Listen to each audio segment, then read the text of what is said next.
Good morning, everyone, and welcome to the launch event of the new funded projects by the European Commission on AI, Data and Robotics. So we're here for the 56 new projects on AI, data and robotics. I'm Viviane Habert. I'm project manager of Adra-e CSA, and I'm here with my colleague Tanvir Badwal, project manager of AI4Europe. We organized this event with the European Commission, AI4Europe and Adra-e. The objective is for you to gain insight on the new projects, their objective, vision, and impact. This event is recorded and will be available online afterwards. And I give the floor to Tanvir. Good morning, everyone. As far as the agenda is concerned, we'll begin with an introduction presentation from the European Commission. It will be followed by introduction of ADRA, the AI Data and Robotics Association. After that, we'll dive into project presentations of sister CSA projects, Adra-e and AI4Europe, and then also the newly funded Digital Europe project, Deploy AI. Then after the first coffee break, we'll have a series of pitch videos of Cluster 4 projects funded under various call topics. Finally, after the videos, we'll have closing remarks from the European Commission representatives. Now, with no further delay, please allow me to invite for the introductory presentation, Cecile Huet, Head of Unit Robotics and AI at the European Commission. Hello, hi, good morning, everyone. I'm going to try to share the screen to see if it works, and in the worst case, then you can play it. Okay, tell me if you see it. Yes, it's perfect. Okay, great. Okay, my pleasure to be with you today. Our unit is in charge of the portfolio of project on robotics and AI innovation and excellence. We're trying to build this ecosystem of excellence, but the project presented today belong to a number of units, those on data, those on also IoT, and also those which have been also delegated to the agency. So you will see they belong to various units. So it's a very important day today to have you all here to allow to a presentation of all these projects, to have an overview, share with everyone what we are funding, and get to know each other.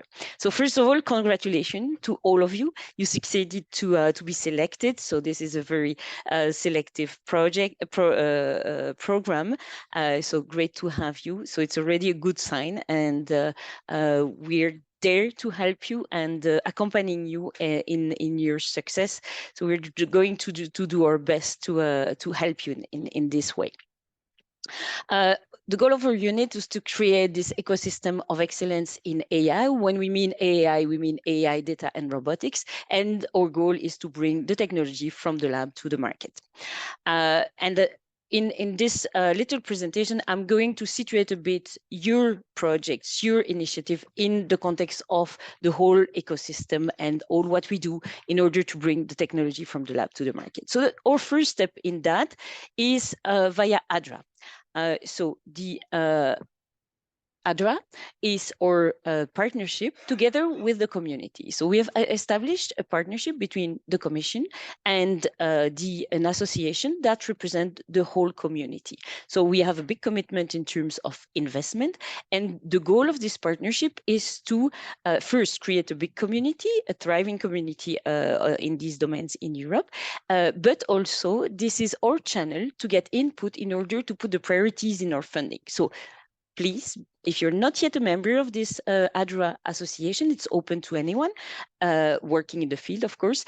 If you're not yet a member, become a member of this association, become an active member of it. It's your way to have your say and influence the strategy of in AI, data, and robotics in Europe. And they prepare the strategic research, innovation, development, and deployment of AI, data, and robotics in Europe. So it's your possibility to influence that strategy. Then out of this strategy, we call for project, and then we fund your project, research and innovation project. So here it was just to give a glimpse. It's not comprehensive, but some of the main topics we fund in these action are AI for good in key sectors. So seeing how this technology can show potential in major application sector. The second one is to have more trustworthy, human-centric and responsible AI. So for that, we need to fund research and development. And also we have some activities in robotics, especially to make them more autonomous and advance their functionality. So this is the kind of activities that will be presented today as well. In addition to the standard research and innovation project, we have networks of excellence centers. The goal of this project is to bring together the best scientists we have from academia and industry to join forces and address the major AI challenges we have in bringing this technology to the market for the benefit of our industries and citizens. So we want to, through these networks, to make Europe a research powerhouse in AI, be attractive for scientists, and also have leadership in key strategic research topics. And they also dare to enrich the AI-on-demand platform, which should be a backbone for this project. So they are putting their result on the platform so that it can be available for the other for use as well. And the goal is to bring European AI teams to the highest level of excellence, any European teams, so with the help of this sharing of information as well. Next, we have the AI-on-demand platform. This is your platform, a community platform where you should find all the resources you need. So it's a way to share the result with the other, to reuse the result from other projects, and to create a community as well. You will have a presentation about that AI-on-demand platform, so I will not give more information, but I would only encourage you to put all your result and use this platform. This is your own, so make it as for your benefit, and you have the opportunity also to influence in interacting with the project leading that platform. You will learn more about them in a short moment. Then, bringing the technology closer to the market, we have the testing and experimentation facilities. What are they? They're facilities which helps innovators to test their solution in real or close to real environment conditions. So we have 4 of them, 4 meaning 4 projects dealing with that, and each of them has a number of nodes where you find these facilities. So we have one in manufacturing, one in healthcare, agri-food, and smart city and community. It's a big investment, 220 million euro for those 4 initiatives, and you will learn more for them. They have an open business event on the 4th of March in Berlin. Next, once you have tested the technology, you need to bring it closer to market. And for that, a useful tool is the European Digital Innovation Hubs. Their goal is to create a local ecosystem to support the digital transformation of their local user, industry, and public administration. So they create an ecosystem with all the elements you need, from research to deployment to financing. They do it regionally, but they connect to other European Digital Innovation Hubs situated everywhere in Europe to collaborate, to make sure that they have all the necessary resource and expertise they need. If they need, they complement each other and support each other. But then they can use the central resources that we provide, for instance, also the AI-on-demand platform, and also the testing and experimentation facilities I just introduced. So this was to situate a bit where you are in this, let's say, innovation chains. Now, I wanted to say a few words about something we published very recently, which is the AI package. So what we want to do with this AI package we published in the end of January is to put Europe on the map of generative AI. And for that, we put the necessary condition so that Gen AI can flourish as well in Europe. So there is one part which is called the AI factories, and the goal is to allow the development of foundation models. So basically around the Euro HPC resources, we build an ecosystem and help the development of models. And the other pillar, which is important in this context, is the Gen AI4EU. So a number of support measures to help the development and deployment of Gen AI in most of our industrial sectors, so that they can also reap the benefits of these technologies. And here it's the upcoming calls related to Gen AI. There will be one in Horizon, one in digital, and there is also an IAIS accelerator. I will not go into the detail, but stay tuned. get connected to Adra, and all our information is always channeled via Adra. So another important way to become a member. Now, recommendation to you, all of you, our project. So what will be extremely important is to share any communicable result you have via your platform, the AI-on-Demand platform. It's very important to make sure that we maximize the impact of your results, so make them available so that others can reuse it. It's extremely important that you also demonstrate progress. So we fund you for some reason and you have to show it. So visibility, extremely important. And then be part of the community. So participate to activities from Adra-e. You will greatly benefit from being a member of it. And now, final aspect, which is the contractual obligation. Keep in mind that you have to communicate about your project, to disseminate to your scientific communities, and also make sure that you exploit. So maximize the impact of your project into those three different axes. So it's essential for your project, but also for the program. If we want to justify further funding in this program, we need to see the impact of it, and you are an actor of that.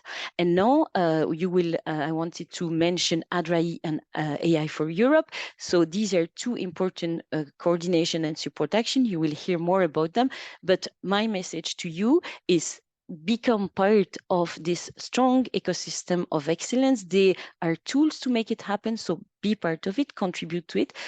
They help you to bring visibility and impact to your project, to the whole community.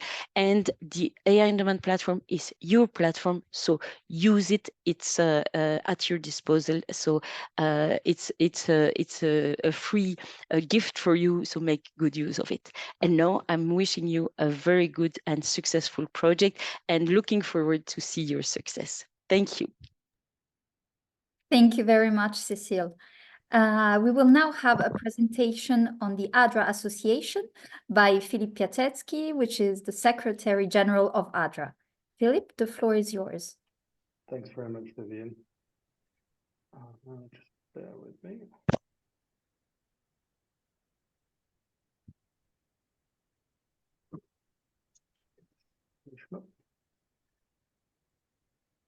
Okay. So.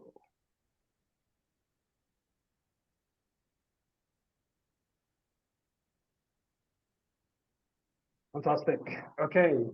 Thank you very much, Viviane, and welcome to this webinar on the new projects of the ADR partnership. And I'm going to run through a presentation on Adra, and I'm going to detail essentially the challenge that we're facing, the journey that we want to go on, and hopefully a bit of a call to action to those who haven't joined our organization to get involved with what we're doing. So the ongoing digital transformation in which AI is playing a really key role has triggered a global competition for tech leadership, and Europe is facing a challenge here. We're currently being outpaced by North America in terms of R&D investments as a percentage of revenues, and recent crisis, the COVID crisis, has hit research and development in EU member states. So it's caused R&D investments to fall across the entire bloc. So these are really key challenges, because if you see the second image here, you can see that as a result, Europe's been outpaced by both US and China in both private investments in AI over the past decade. And this is a trend that we need to change. So Europe has set itself very ambitious goals. Europe's digital decade is its ambition to close the technology deployment and the skills gap and ensure that everybody can gain access and use to the technology.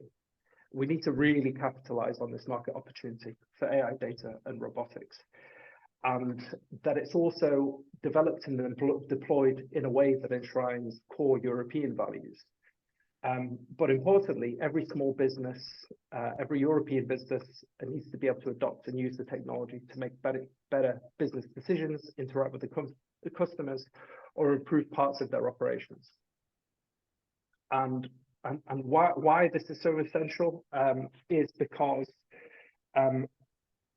technologies like AI, data, and robotics have a transformative impact on the productivity So in the example that I'm giving here, you know, it's the use of AI is cross-sector, it's ubiquitous, and it has a massive impact on the potential performance and outputs that both individuals and companies can produce. So while the world is slowly figuring out the potential uses and misuses of AI and large language models, new breakthroughs are already appearing on the horizon. So the clip, the snippet from on the right-hand side is from a video taken from NVIDIA Labs that shows a robot learning to manipulate objects using the GPT-4 large language model and reinforcement learning. This is pretty remarkable because it demonstrates that LLMs can be successfully applied in the robotics domain. So, as was touched on briefly, everything from renewable energy technologies, new materials, autonomous and electric vehicles, AI data and robotics play an enabling role here. They hold immense potential to improve people's lives and significantly accelerate efforts to achieve the Sustainable Development Goals and address climate change. So they're central to achieving the goals that are and commitments that we've made under the UN and EU goals. So just a few examples here, you know, the use of these technologies can be leveraged to clean our oceans of plastics. They're going to deliver safe and autonomous driving and efficient production of food. Just to give you just as a few examples of where they can support and help. So I've talked about the challenges, but there are also glimmers of potential and hope here. And I think Europe has some significant strengths that we need to leverage. So firstly, the tech giants of the coming decades are very likely to be platforms like Google and Facebook. They'll be based on frontier technologies, which Europe has a good chance of developing, and generative AI could indeed be better placed to support the European market, linguistical and cultural climates. Europe has areas of innovation where it's already world beating. So, for example, public services such as health, energy, and aerospace could all be the basis for rising global tech leadership over the coming decade. European tech ecosystems are becoming increasingly more connected and supporting the attraction and retention of talent. And finally, we're seeing Europe closing the overall funding gap. And there's a particular trend here because it seems like Europe is taking the route of purpose-driven innovation. And you can see that purpose-driven technology in Europe is a response to changing priorities of both founders and consumers in Europe.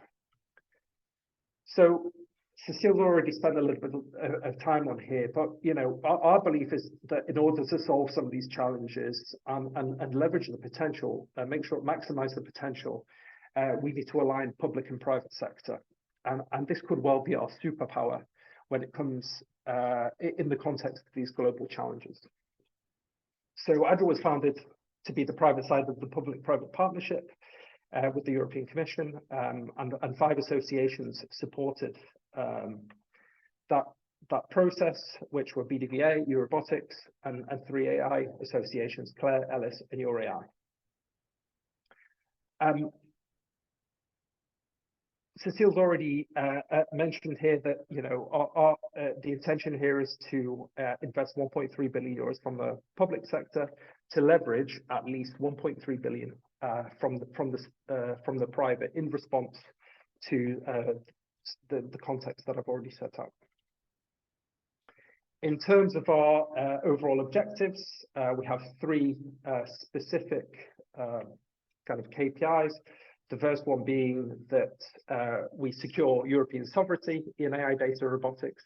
We take a leadership in technologies that impact the common good and have a strong socio-economic impact. And finally, that Europe succeeds in global competition in these areas. Just a quick run through the value to members as well. So there is an opportunity to play into the strategic level discussions and setting out the agenda for research innovation in Europe. SMEs and startups have an opportunity to enhance their products and services, network with businesses they would normally have had an interaction with, and allows them to position themselves in the developing ADR field. RTOs in universities have the opportunities to shape the research agenda and to stimulate that long-term collaboration with industry and close the gap between what is happening in the area of research and what industry actually needs. And finally, Adra also supports end users and that kind of engagement with the public sector and the use of ADR technologies. So just very briefly here, I did mention the Strategic Research Innovation and Deployment Agenda, and we have a recent version that you can find on our website, and perhaps one of my colleagues will be able to drop that into the chat. But these are what we call the big ticket items that we've identified in that strategy, and these are areas that we think are important areas of research for Europe going forward. They're areas that we think we can stimulate public and private collaboration and ensure that there is a necessary response from Europe to the emergence of generative AI. So we're trying to lay the foundation for the digital future of Europe, maintaining and strengthening European industrial leadership in robotics, computer vision, and trustworthy AI technologies, whilst at the same time developing ADR technologies with high socioeconomic impact to reinforce a strong and global competitive position for Europe. Finally, final two slides. So this is Team Adra from the board perspective. You can see them all there. We also have a small and growing secretariat. So there's myself, the Secretary General. There's Amaya Garmendia, who's an operations assistant, and we also have Christine Gossai, who joined us recently last week as well.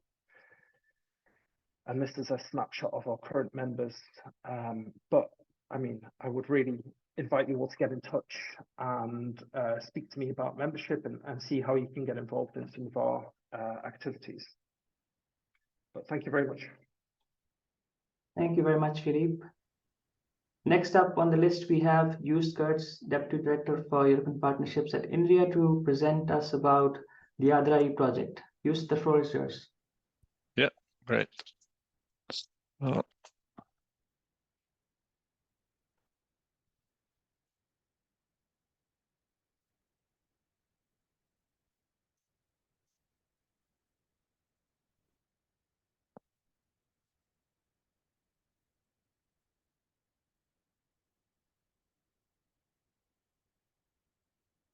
All right, so I suppose my screen shows all right? Yes. Okay, thanks. Thanks a lot, Tanvir. So my name is Joost Geurts. I'm working for the European Partnership Direction at Inria. And today I'm replacing Mark Schoenhauer, who's the project coordinator of Adra-e, but unfortunately couldn't make it to participate to this event today. So in the coming presentation, I'll be shortly presenting the Adra-e project and the ways you can engage with us and the partnership. So about Adra-e, so the E in Adra-e stands for ecosystem. So we are a coordination and support action, and started in July 2022, and we will be running until June 25. So this means we're about halfway through the project.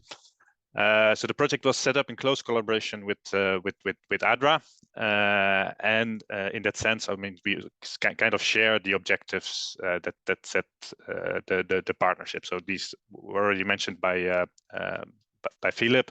So they're about the European sovereignty, about leadership in AI, and reinforcing the strong and global position in ADR technology in Europe. So on the right side here, you find the partners in the project. So they represent kind of balance between AI, data, and robotics, but also research and in industry. Okay, so in this picture, I mean, it's a little bit a way to position Adra-e in terms of the partnerships. I mean, we already talked about the partnership by Philip and Cecile. So this is a partnership between, on the one hand side, the European Commission, and the other hand side, the Adra associations. However, for reaching the objectives of the partnerships, I mean, the larger ADR community is, of course, a key ingredient to make this work. So the Adra-e project supports both the Commission and Adra in reaching out to the communities to understand their needs, also have them mobilize, engage to in the end reach the objectives of the partnership. So fortunately, we are not alone in doing that. So I already mentioned, I mean, we have strong collaborations with the Commission and Adra. Also the sister project AI4 Europe that Barry will present later on. There's of course also the Horizon Europe project, among who you are as of today. So then there are also the founding organizations of Adra that we collaborate with, so the BDVA, Claire, LS, Uri, Euro Robotics, and of course there are many other initiatives and projects that are very relevant for the partnerships. So I mean, there's a great strength in this diversity. So here I'd like to cite the EU motto, United in Diversity, which I believe is a strength of Europe and something that we can build upon. However, it imposes also some challenges that we need to work on, and this is meaning some reaching some kind of balance between the different stakeholders levels for them to participate this on equal feet. So there are also cultural differences that we need to take into account, and everybody has a voice and something valuable to add. So it's important that people feel comfortable doing that. It's about building bridges between industry, research, and also policy makers. And finally, I mean, the AI data robotics ecosystem, the breadth of it is enormous. I mean, it's between regional, national, European, and global. So there's a lot of players involved in this. All right, so this is an overview of the structure of the project. As you may notice, so work package 1 is in the center of this circle, and it's about creating the conditions for convergence between AI, data, and robotics, but also industry and research. And it is central because we believe that an effective dialogue is key to all of the important topics in AI, data, robotics that are oftentimes holistic and need to be treated also holistically. So working and having an effective community and communication between the various stakeholders is very important. So then there is a work package 2, which is about awareness and coordination between the various European initiatives in AI, data, robotics. And it's about the developing an understanding on what's going on, and maybe even some sort of coordination between them where that's possible, or at least stimulate coherence between them. So then work package 3 is about awareness, and it focuses on the larger stakeholder community that is impacted by ADR technology, and raise awareness among its stakeholders, and also to mitigate the risks of the technology. So then work package 4 is about the boosting the adoption of ADR technology. It focuses on the regional and national ecosystems in the member states, and tries to push them to collaborate on a European level. So then work package 5 about standardization, regulation, and enforcement is about gathering experts to comprehend the ongoing regulation process and contribute to the standardization activities. And then work package 6 on disseminations is of course a key component to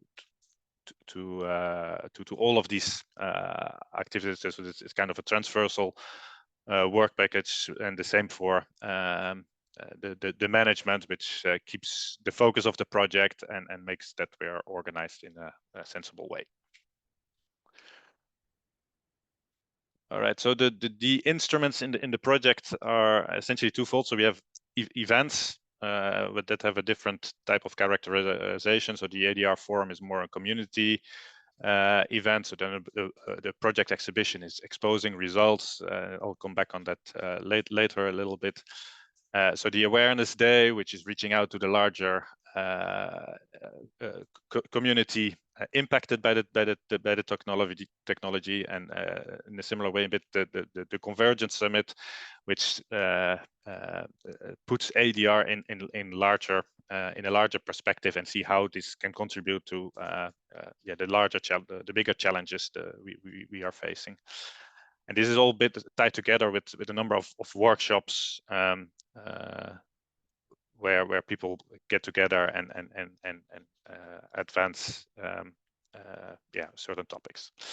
So that's one. So there's also a web platform that we're populating during the course of the project. So there is at the moment already an awareness center. I'll come back a little bit on that later as well. So there is also people working on a standard observatory, which is a collection of standards relevant for AI data and robotics, and give some insights in them. Also a cartography to understand the ecosystem, and community tools to work together. Okay, so some of the things we did in the past 1.5 years. So there are so here is a focus on the events we organized. So there is a number of events on building the community on various levels. So there's the ADRF, so the Europe AI Data Robotics Forum that took place in November last year in Versailles, and was an event to gather the community for the first time around Adra.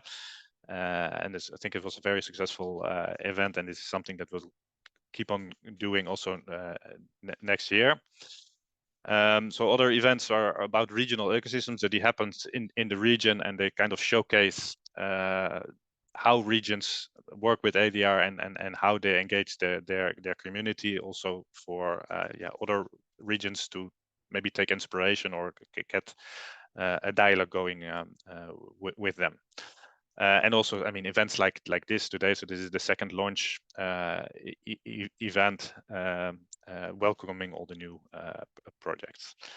So maybe I'll not go into detail in all of them because of time, but I mean, we also have the workshops and events on awareness on various level, and also addressing the grand challenges that we're facing in terms of the Convergence Summit.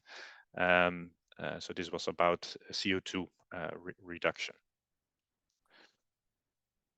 Okay, but so we also need your help. So, I mean, part of the activities, they work because you and the projects engage with them. So we already talked a little bit about the strategic innovation, strategic research, innovation, and deployment agenda. So the SRIDA. So this is a very important document for the association, because it presents some kind of roadmap for the activities to undertake, and for the Commission to inspire to identify the topics to fund. And of course, your feedback in that is very important, and also your participation in writing this agenda. So as Philip mentioned, we just finished the first version, but this is kind of a continuous process that needs to be fed continuously. So this isn't so the projects, I mean, they will be consulted in this activity. Even better is if you become a member of Adra, because then you can directly participate to this activity. So then something else is the Awareness Center. So this is something that you can access via our website. It presents awareness resources, like educational resources that are in public domain. So this is a resource that you can use to raise awareness among the public, and it's also a way of sharing results. So we invite you to help us populate these resources. So then a little focus on the birds of a feather workshop. So this is workshops that are in between projects or clusters of projects that are particularly relevant for projects that are already started a little bit. So we're starting to work now with the projects that started last year, but there the intention is to create synergies between various projects to understand what people are doing and maybe even collaborate to some level.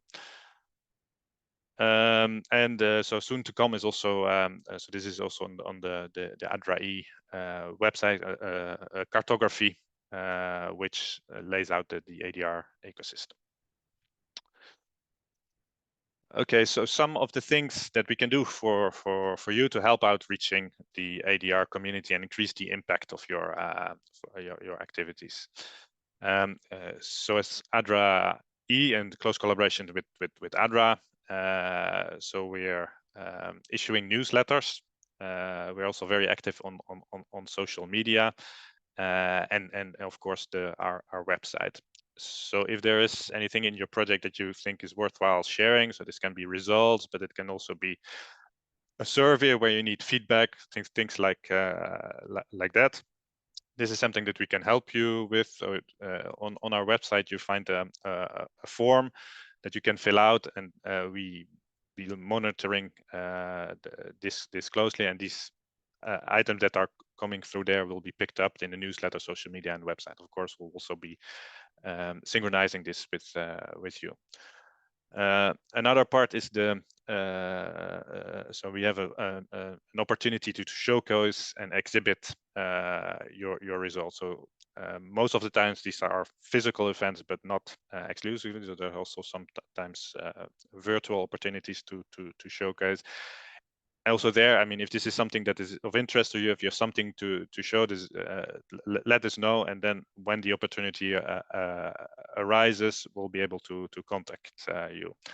So this can be coming from you. I mean, if you have something to show, but of course, I mean, when the occasion arises, we'll also be contacting you to ask you if you'd like to participate to this. Okay, so that's it for my side. Thanks a lot for your attention. Thank you, Joost, for this presentation on Adra-e. And now we will have a presentation on AI4Europe with Professor Barry O'Sullivan, coordinator of the AI4Europe project, with his colleague Rafael Tolosana, who will give an overview of the AI on demand. Barry, the floor is yours. Thank you much, Viviane. That's for the introduction and the invitation to present here today. So good morning, everybody. And I guess, first of all, congratulations to everybody who's been successfully funded by the European Commission. It's really a fantastic achievement, so well done. My name is Barry O'Sullivan. I'm the coordinator of the AI4Europe project. And as Joost just explained, we're a sister project of Adra-e. And we have a new sister in Deploy AI, a project which you'll hear about in a few minutes. And together, Deploy AI and AI4Europe are developing the AI on Demand platform that all of you are expected, as Cecile mentioned, to contribute to and develop and make your own. This is the platform that really showcases the work that you do and builds the networks that are the European ecosystem. My colleague Rafael, in a few minutes, will also give a brief demo of the platform so you can see what the current version of it looks like and where it's going. So, but just very quickly. So I'll tell you a little bit about AI4Europe, the project, what the background was, the relationship between AI4Europe, the project, and the AI on Demand platform.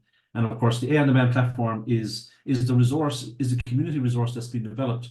And AI4Europe is, as I've just said, merely one of the projects that contributes to its development.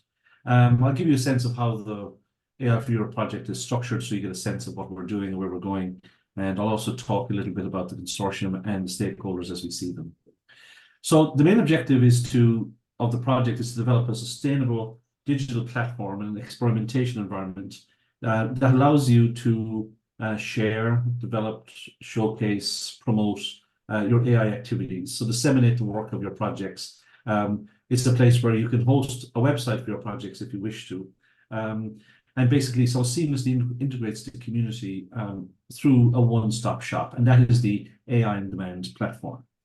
So the project basically, it has three types of objectives. It has objectives on sustainability. We're building an infrastructure. So that infrastructure needs to be sustainable. And it's part of a broader community. Obviously, what you're hearing this morning is getting a sense of the assets that the European Commission is developing. So you have Adra, you have Adra-e, you have AI4Europe, you deploy AI. These are the projects that are really come together to develop that sort of backbone of the community that we're developing. So on the sustainability side, obviously develop a platform for the community, build a sustainable business and sustainability plan, a governance structure, and integrate sort of hardware resources into the platform so that you can really do something significant with it. The platform is an open distributed environment, an open distributed tool.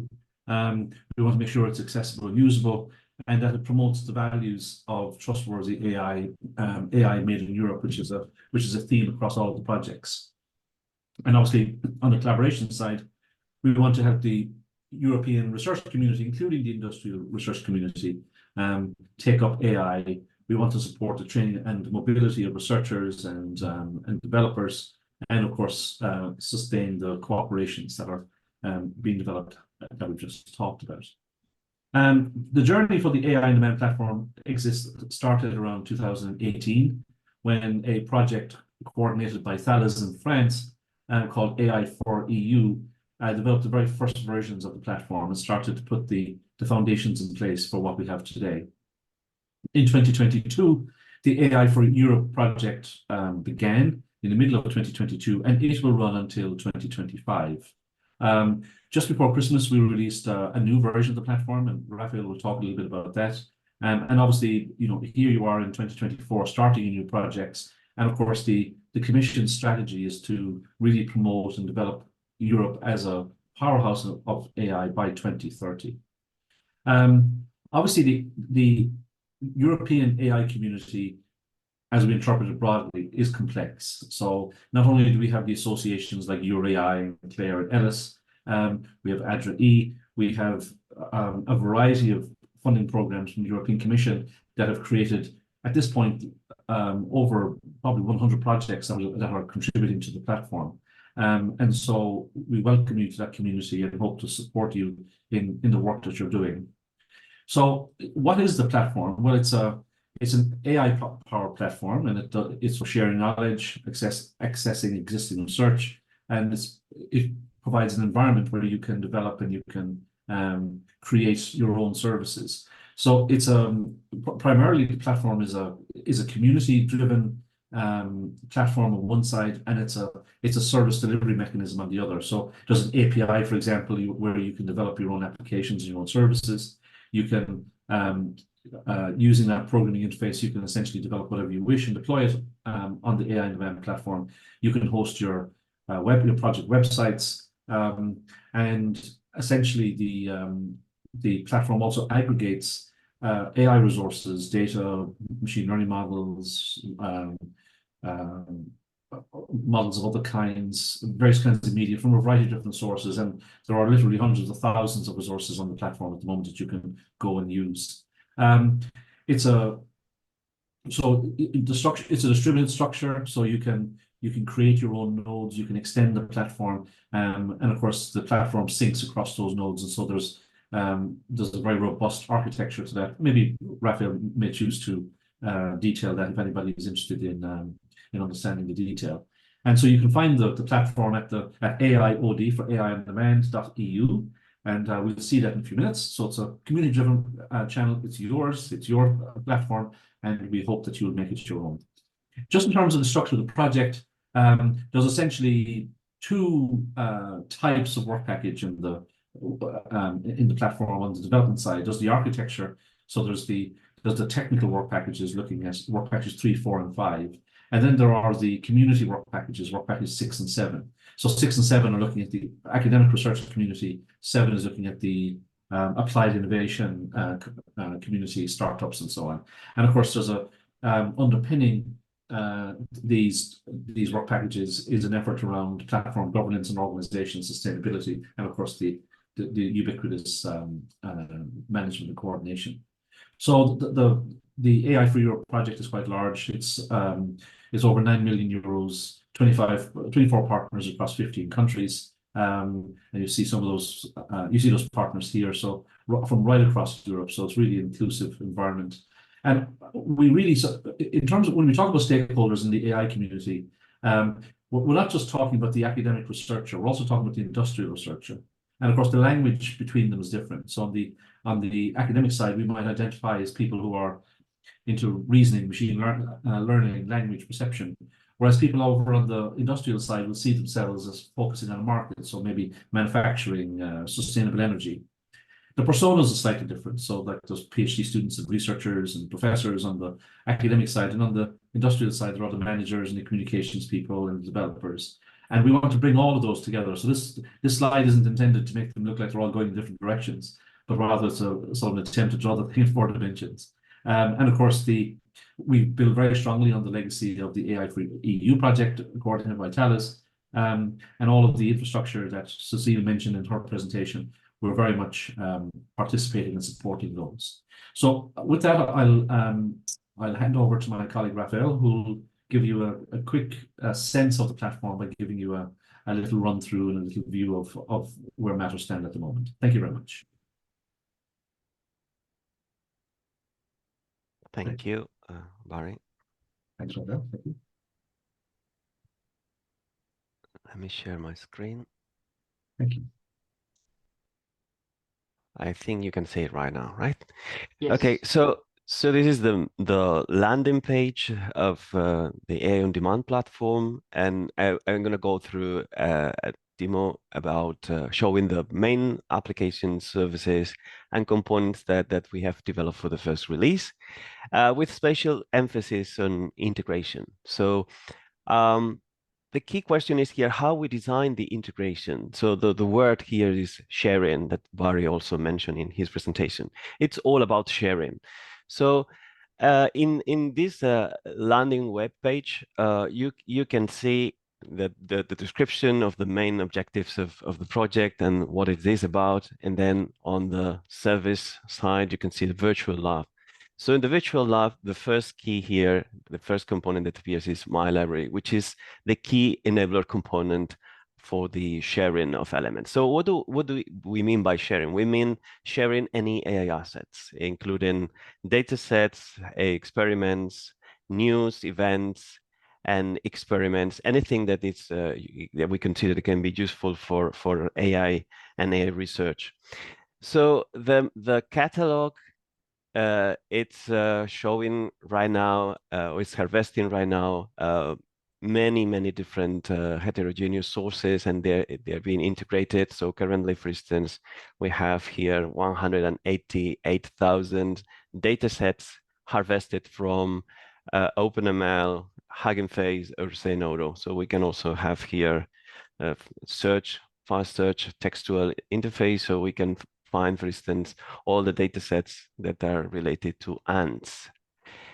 So the second component that we can visualize here is a builder.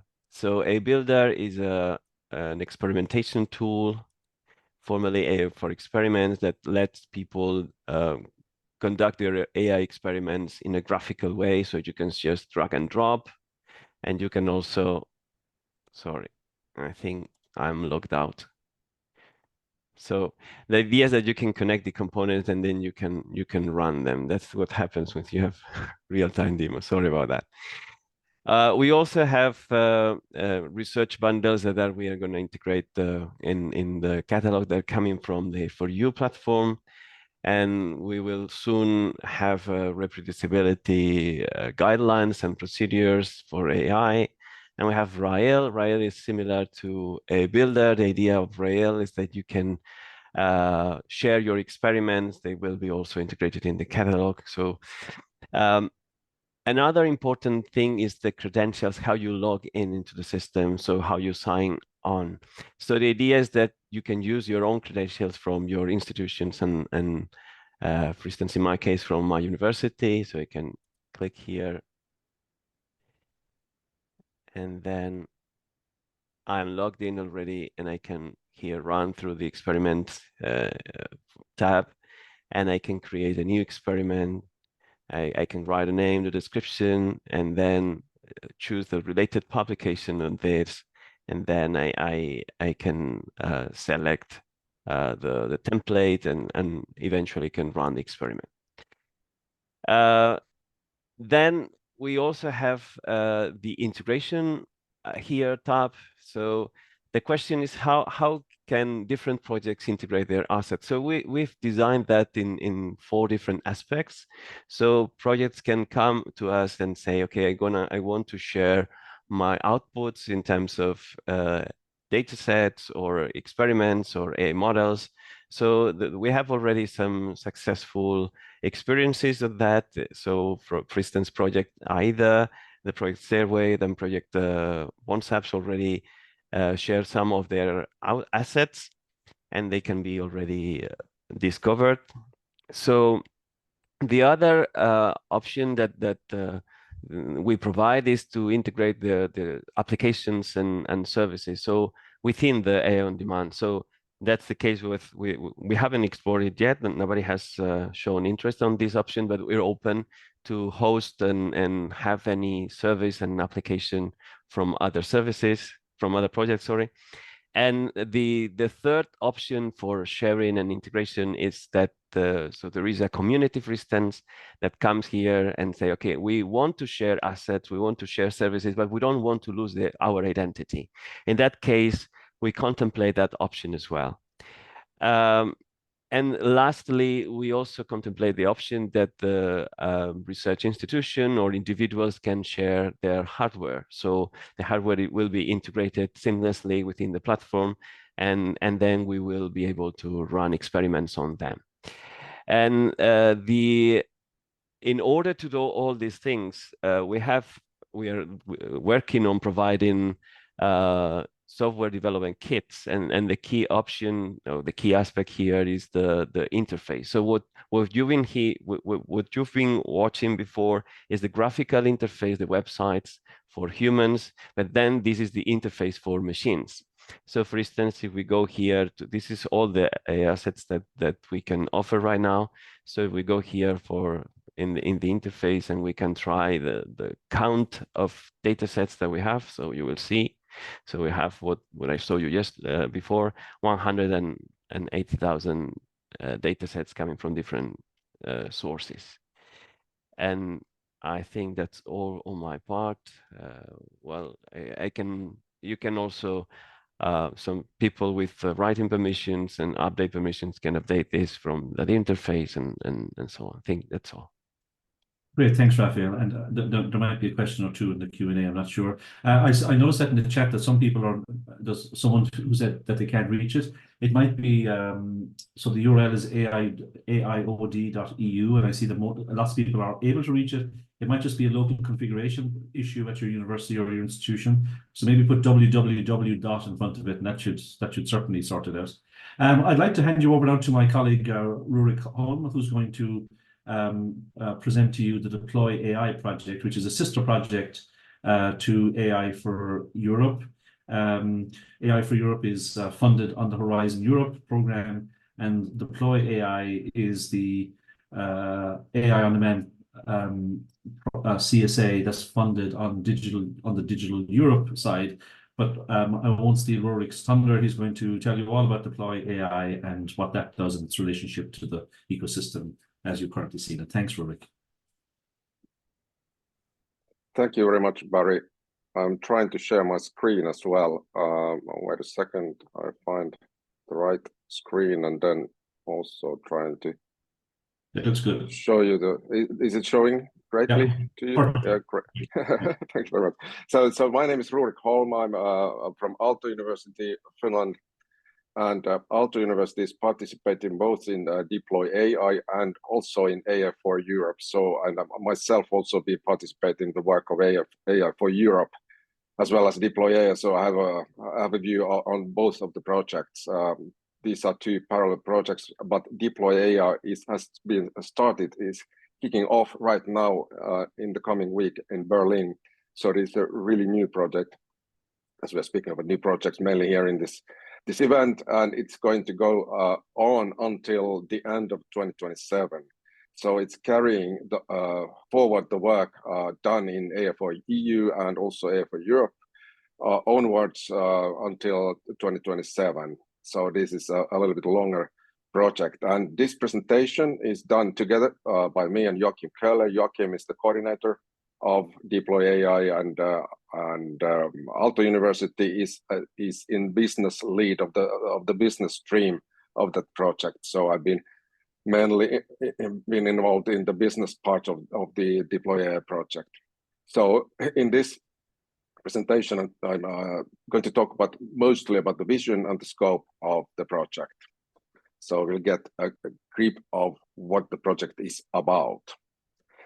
And maybe before going to the vision, some little facts about the project. So as I said, it's going to go on until 2027. It's a 4-year project, and it's also a relatively big project. It's nearly 30 million euros altogether, and it has nearly 30 participants. So this is about the size of the project.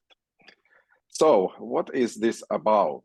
It's going to, well, the great vision is that it's going to become the AI lighthouse for all stakeholders in Europe, to foster and to accelerate and to maintain independent development of artificial intelligence in Europe. So of course, this is the project, and the main tool for this is the AI-on-demand platform, so which Barry was talking about in the previous presentation. So just to go to the next slide. Yes. So this is a slide we already have seen in this webinar. It was presented by Cecile Huet. So this is the big picture about the academia and the business and their relationships, also considering the AI development in Europe. So of course, the goal is to connect these two communities together. So to utilize all the talent there is in the academia, to transfer the knowledge from the academia to the business, but also vice versa, to facilitate the academia to learn from the experiences of business, the needs of the business, and the views of the business. And we have to also pay attention to the fact that research in AI is done also in industry quite much, maybe more than in some other fields of research. So this is a kind of the big picture we are operating, and the AI-on-demand platform is in the center of the picture.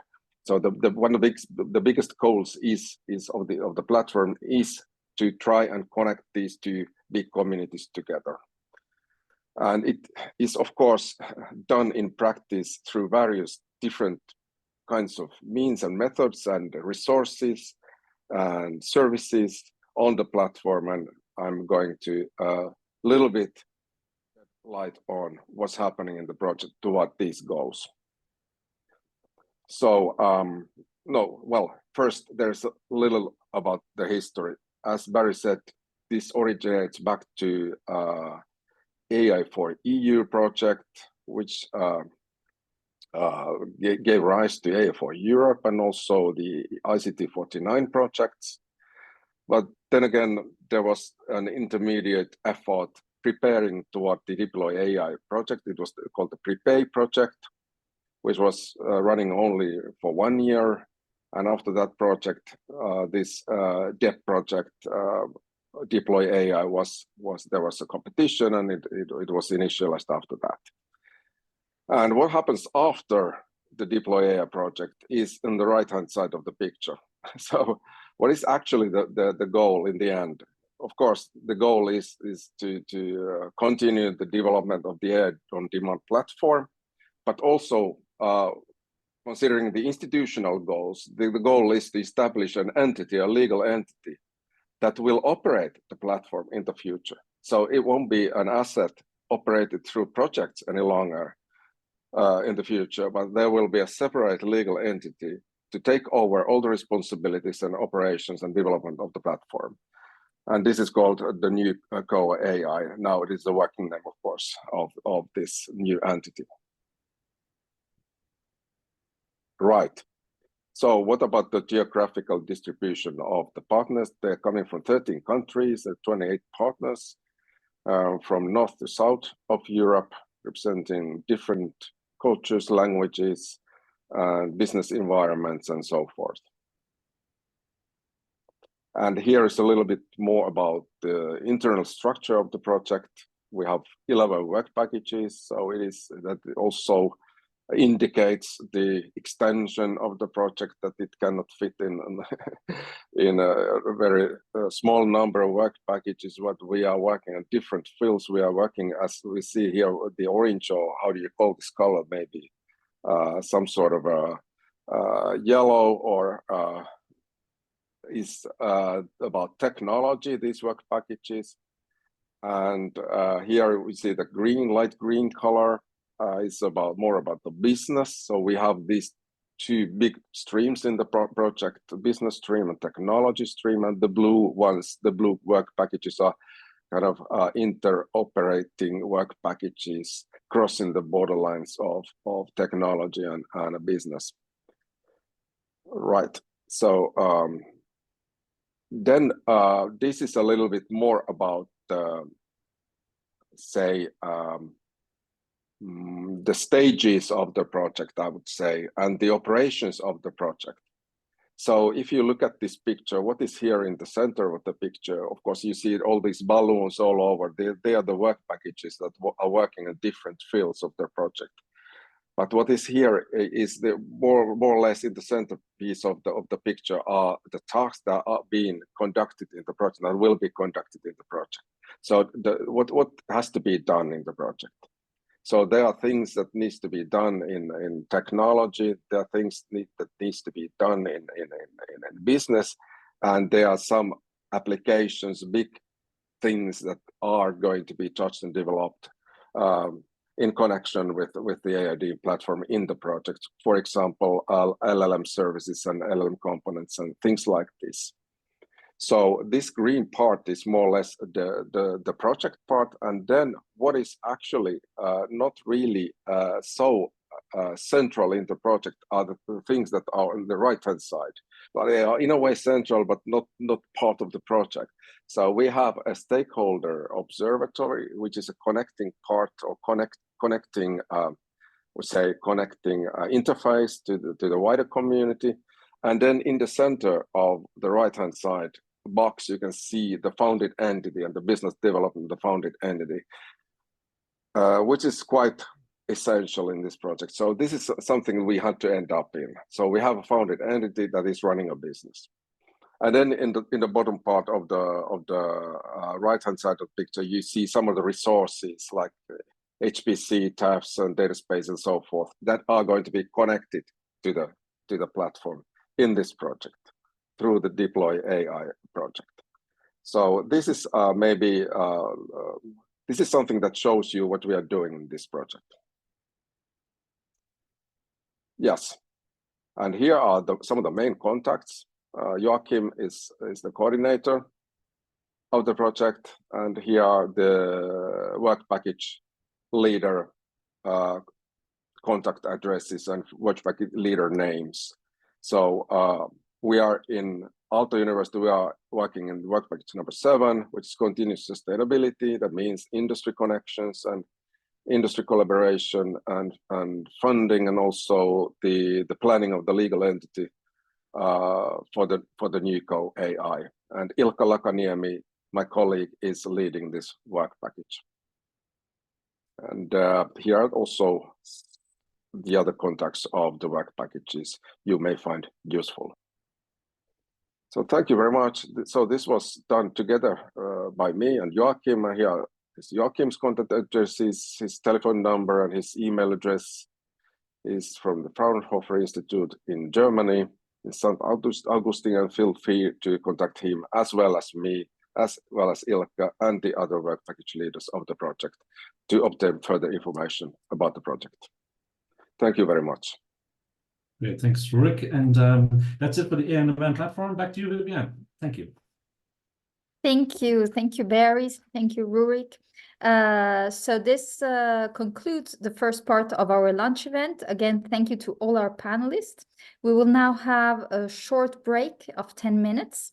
And after the break, we will finally see all the projects, the new exciting projects that have come up. So we will reconvene at 10:20. Thank you very much.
Welcome back, everyone. As Viviane mentioned, now we'll move into the next set of our event, which is the pitch videos. So as you know, we have 2-minute pitch videos for all the projects funded under various topics. So the idea is to give an overview of these projects, their vision, the objectives, and the impact that they intend to have. And now let's begin to the first set. Viviane, could you change the slide, please? So first up, we have European Network of AI Excellence Centers expanding the European AI Lighthouse, Cluster 4 Human 0202 projects. They are Infield, Elias, and DAI Edge. So let's begin with Infield video first.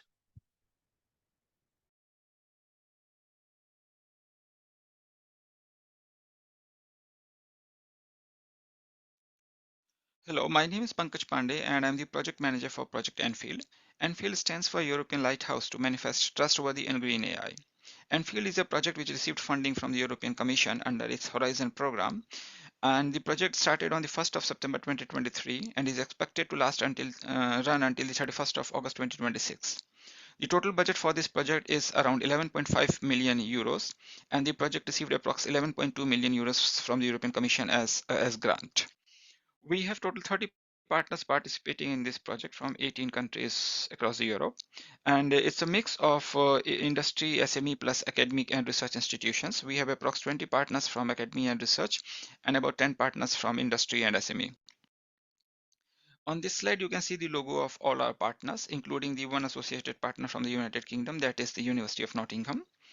And the project Enfield is divided into 4 pillars and 4 verticals. And these pillars and verticals set the stage for the research and innovation under this project. So the ambition of this project is to carry out fundamental research under these 4 pillars, namely adaptive AI, green AI, human-centric AI, and trustworthy AI. Furthermore, the ambition is to carry out applied form of research under the verticals called healthcare, energy, manufacturing, and space. So Enfield is trying to balance the fundamental research as well as the innovation and applied form of research in the core sector of AI. The impact of Enfield is foreseen in the form of scientific progression in AI, building up of European AI Lighthouse, which has been initiated by earlier networks of excellence centers, unification and reinforcement of the world-class European AI community, creation of a more resilient, inclusive and democratic European society, and also human-centered and ethical development of digital and industrial technologies. Furthermore, to have a lasting impact of Enfield on the field of artificial intelligence research and innovation, we have 2 third-party funding schemes called Third-Party Exchange Scheme and Third-Party Innovation Scheme. The Third-Party Exchange Scheme, that is TESS, is to support the mobility of early-stage researchers, and for that we have set aside a budget of 1.1 million euros. Furthermore, to promote the applied form of research and the innovation in the form of small-scale projects, we have set aside a budget of 1.1 million to be funded through the scheme called Third-Party Innovation Scheme, in short TIS. And TIS supports a grant of approximately 60,000 euros for each beneficiary. That's the introduction of Enfield for you. Thank you.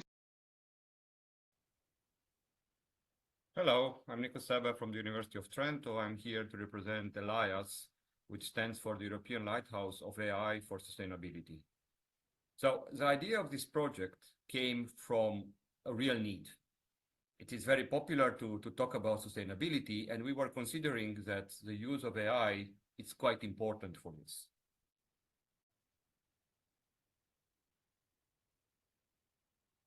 So Elias, it's a new network of excellence. It comprises of 31 partners. So we have 17 academic, 9 research institutions, and 5 from partner from industry. And we have very strong connection with AIIS, and many of our partners and our representatives are from the AIIS board. And also we put together people from AI4Media. And the idea was to try to have these 2 environments to come together into one project. So Elias, it's about sustainability, and we were considering sustainability at 3 different levels, and this is the research part that we are interested in. So one, it has to be sustainability at the level of the planet. So we are looking at data-driven modeling of physical system, AR for fast scientific computations, and AI algorithms for coordinated user resources.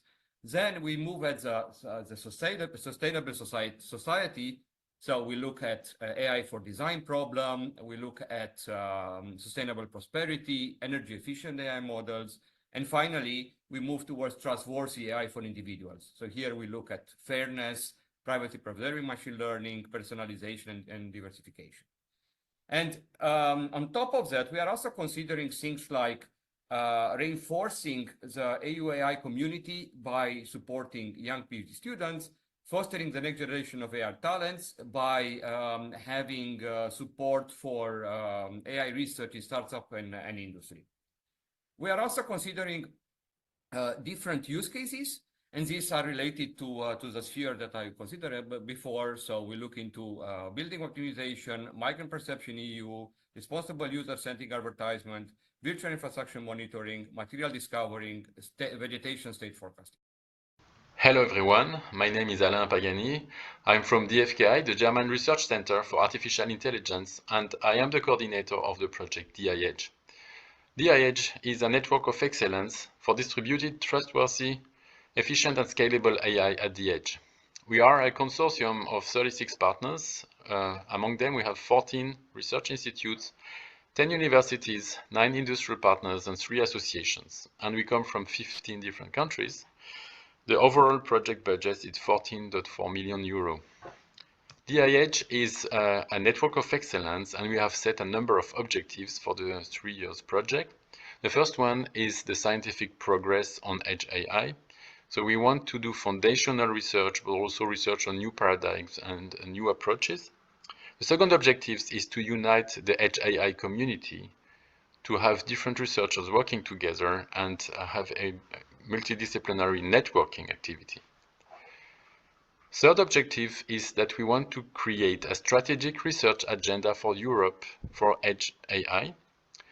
With that, we will provide a vision and a roadmap, but also different ideas on methodological aspects. A fourth objective is that we want to show that we can lead by demonstration. So all our technological development, we will demonstrate them in selected use cases. The fifth objective is that we want to have a virtual innovation infrastructure where we can federate experiments, federate benchmarks, and also provide different datasets and test beds for the community, and create a so-called virtual edge AI laboratory. Finally, we would like to foster the industrial ecosystem with a virtual incubator, but also a distributed edge AI marketplace so that we can benefit from the different solutions that we provide. This network of excellence will have different types of impacts. The first one is that DI-Edge is a new pillar of the European AI lighthouse. And this pillar is transversal, so we will be able to provide our expertise to the different other pillars by creating also new cooperation mechanisms and starting new exchange programs between stakeholders. And the results we will use for creating this impact is the roadmap and strategic research agenda, different types of communication campaigns, and also our FSTP program for mobility for researchers. The second type of impact is more the scientific and technological excellence. So for that, we are actually pushing forward the technological advances, and we will foster collaborative projects with external stakeholders. The results that we can use for that will be the virtual research lab, our tools for benchmark and benchmarkings, our program for financing external technical projects, and also the showcase of 3 validation use cases. And the last type of impact is the leadership of Europe on AI based on trust. So with our project, we want to foster the sovereignty of EU for embedded edge AI based on EU values. This will empower users because they will trust the system and trust the devices. And also it will foster the economical leadership in edge AI for Europe. And the results we will use for that are a reference method for the technological development, the creation of a European label for trusted edge AI, our marketplace for edge AI, and our business incubator. This was the presentation of the Network of Excellence DI-Edge. If you need more information, you can follow the links provided on this slide, or you can contact me directly. Thank you very much.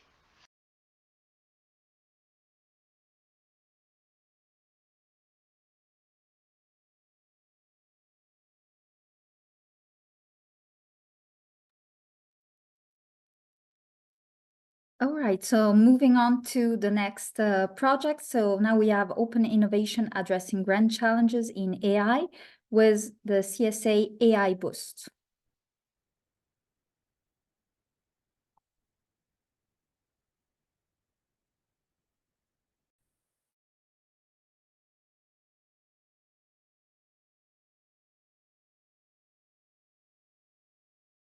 Hello, good morning, and thank you for this invitation. I'm Jamakot from Zabala Innovation, and we are the coordinator of AI Boost project. I'm going to share now a presentation to introduce briefly the project. Besides Zabala Innovation, we are also F6S, INESTEC, EIT Digital, Pavol Joseph Shafarik University, Cineca, and Universitat Pompeu Fabra. Together, we aim to establish a prominent Open Challenge Prize program that will serve as a benchmark for the European AI community.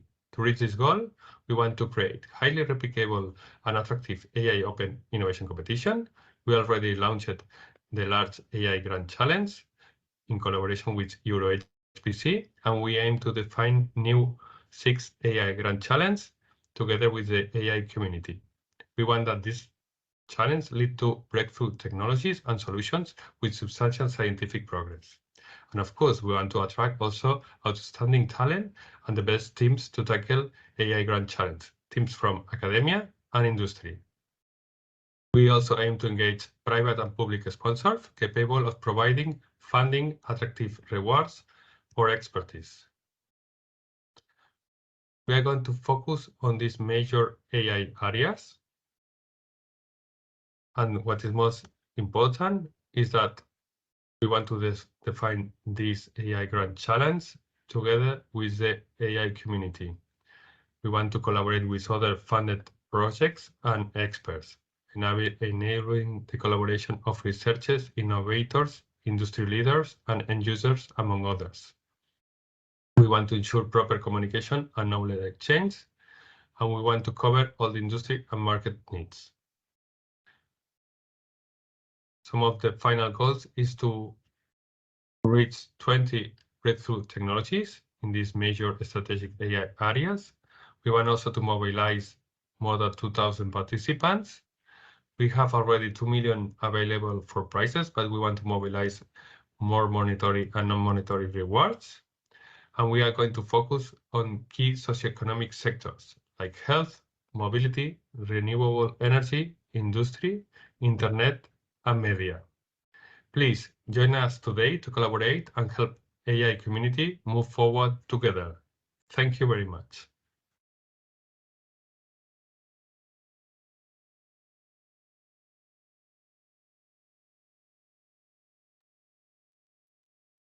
Next up on the list is the call topic, Natural Language Understanding and Interaction in Advanced Language Technology, Human 0103, and the projects are Trust LLM, Eloquence, and Metween.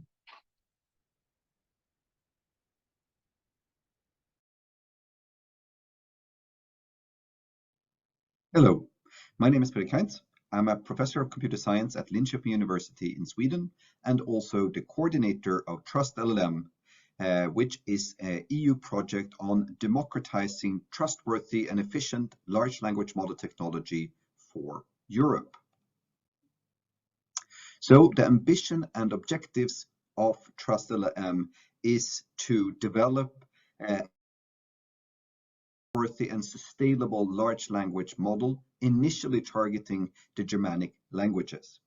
Of course, the research and the development we will be doing will be for all languages, but when it comes to collecting data and training models, our focus will be mainly the Germanic languages. This will create the foundation for an open ecosystem for next generation, modular and extensible European trustworthy and sustainable large language models.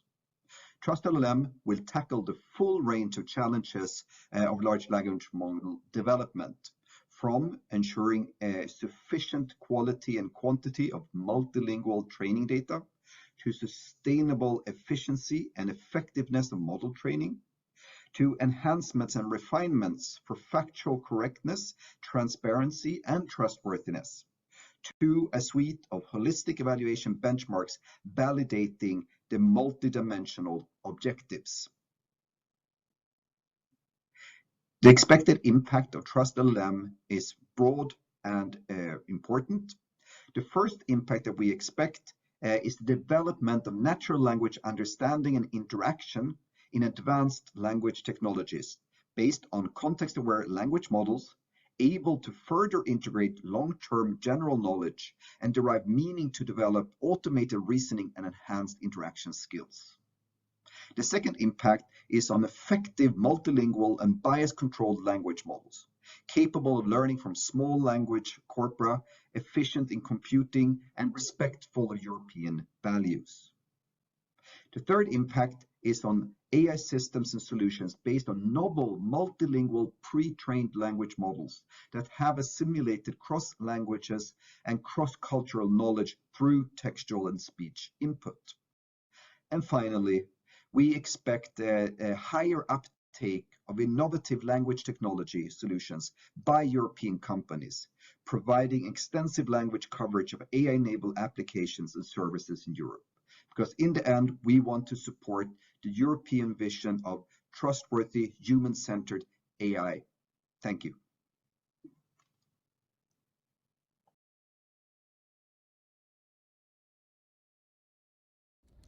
Good day, my name is Jordi Luque and I'm the main coordinator of Eloquence project. Eloquence Consortium is comprised of 16 different partners from 11 different countries of the European Union.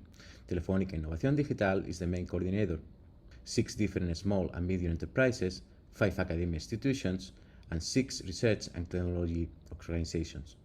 The main motivation of Eloquence is to address a pressing need for general purpose collaborative assistants that truly understand us and are human aligned. The current solutions are limited, pretending human-like reasoning and common sense. Such technologies are far from reproducing human intelligence, trustworthy, and empathy. We, Eloquence, are here to change that, since European society demands more, a voice assistant that goes beyond mere interactions. Our approach focuses on developing natural, multilingual, and multimodal language understanding, which bias control interactions through context-aware models, paving the way for compositional reasoning in target applications. Our ambition is clear: to harness the power of open source data and pre-train speech and language models, making them efficient and scalable for diverse domains and languages. At the same time, we are committed to model recycling and green computing. Eloquence is not just a project or a concept, it is a reality. We are piloting our technology in smart homes and social scenarios, ensuring privacy-preserving model learning through decentralized training, making models designed to detect biases and promote fair communication.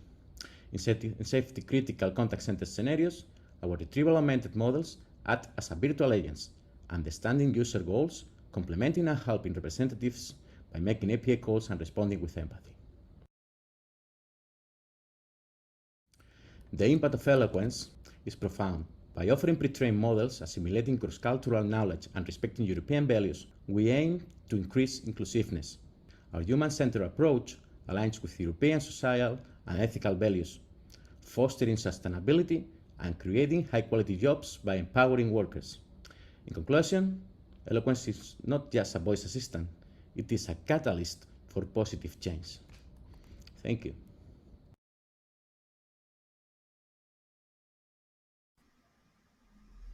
The Metween project aims to build the AI-based technology needed to power the next generation of video conferencing platforms. We bring together a consortium of 8 academic and industry partners from Italy, the Netherlands, Germany, Poland, and Turkey. Human interaction is fundamental for collaboration, but it's still limited by linguistic barriers, distances between individuals, and by technological distractions. The Metween project aims to leverage AI to overcome these obstacles and enhance human-human interaction. Metween builds the AI-based technology needed to enable new kinds of video conferencing solutions for Europe. They support smooth, engaging, and barrier-free collaboration across languages, geographies, and time zones. The primary objectives of MeetWeen begin with the development of Speech LMM, a foundation model for speech, which supports speech audio, text, and speaker video as inputs and outputs. Concurrent with Speech LMM, we construct MemoSP, the multimodal and multilingual dataset used for the training of Speech LMM, with coverage of all official EU languages. Third, we create 20 specialized downstream models through adaptation of Speech LMM to target common use cases like speech translation or transcription. And fourth, we release SpeechM, a benchmarking suite of AI metrics to track the performance of the task-specific models. All of these deliverables will be released fully open source to empower businesses and individuals to build on them. Armed with these technologies, we produce MeetWeen Butler, an assistant capable of taking minutes, composing meeting summaries, and much, much more. Finally, we create MeetWeen Agentar, a human-like meeting avatar. It stands in for an absent meeting human participant and takes part in discussions or delivers presentations. Crucially, Agentar will take in a user's knowledge so it can interact intelligently in meetings. Through development of context-aware, real-time, and crucially multilingual language technologies, MeetWeen will have widespread impact on both businesses and individuals across Europe by removing barriers and increasing collaboration. We carefully control for biases, ethics, legal and human factors aspects of our work to ensure fairness and equality. And finally, we release our work with open source licenses to support AI innovation across Europe and the world.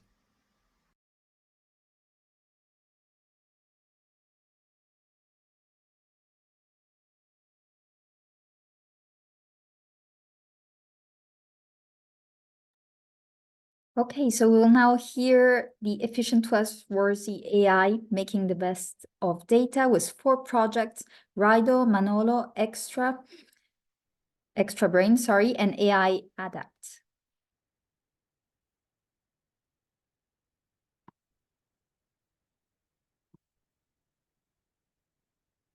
My name is John Shaw-Taylor.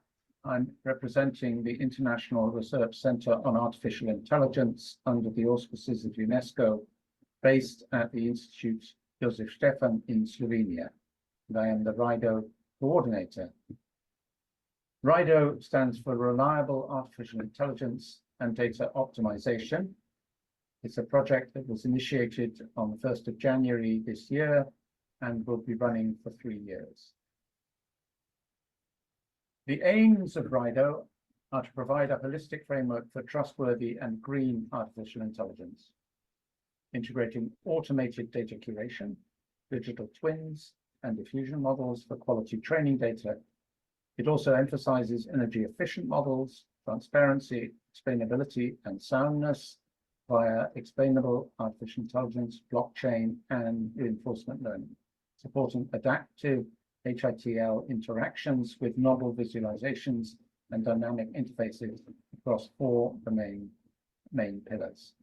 And in the diagram here, we see the breakdown of the Rido concept into key performance indicators, research tools, technology enablers, and key knowledge modules, together with the 4 use cases, which I'll mention later. So the objectives of Rido is broken down into 4 pillars. The first pillar is the automated enrichment of data for artificial intelligence. They're automatically enhancing data quality and perform data augmentation for energy efficient AI, generating large volumes of synthetically generated data with their corresponding labelings. The second pillar is data and computer efficient models and the artificial intelligence orchestrator. So here we're looking at optimizing learning processes and models without quality degradation, and the orchestrator is for creating the optimized data set and the training pipeline tailored to the application in hand. The third pillar is ethical and unbiased data for trustworthy AI training and AI explainability. So enhance the explainability, fairness, and transparency of the AI models, and developing an AI framework, benchmarking, and progress monitoring and feedback to ensure continuous improvement. And the final pillar is the flexible and energy efficient E2C deployment powered by the orchestrator. So optimize and automate the AI B2C pipeline and performance. The impact of Brido will be in a broad range of domains: political, social, technical, economical, and cultural benefits, and will be applied to 4 real-world and impactful case studies. And at the bottom here, we have the case studies. The first is the smart grid domain, the second, a healthcare domain, the third, a robotics domain, and finally, the smart farming domain. So the aim in all cases is to mitigate bias and discrimination in AI data for ethical AI development and to ensure fairness. It addresses AI ethics through inclusive and aligned policies for trustworthy AI governance and societal acceptance.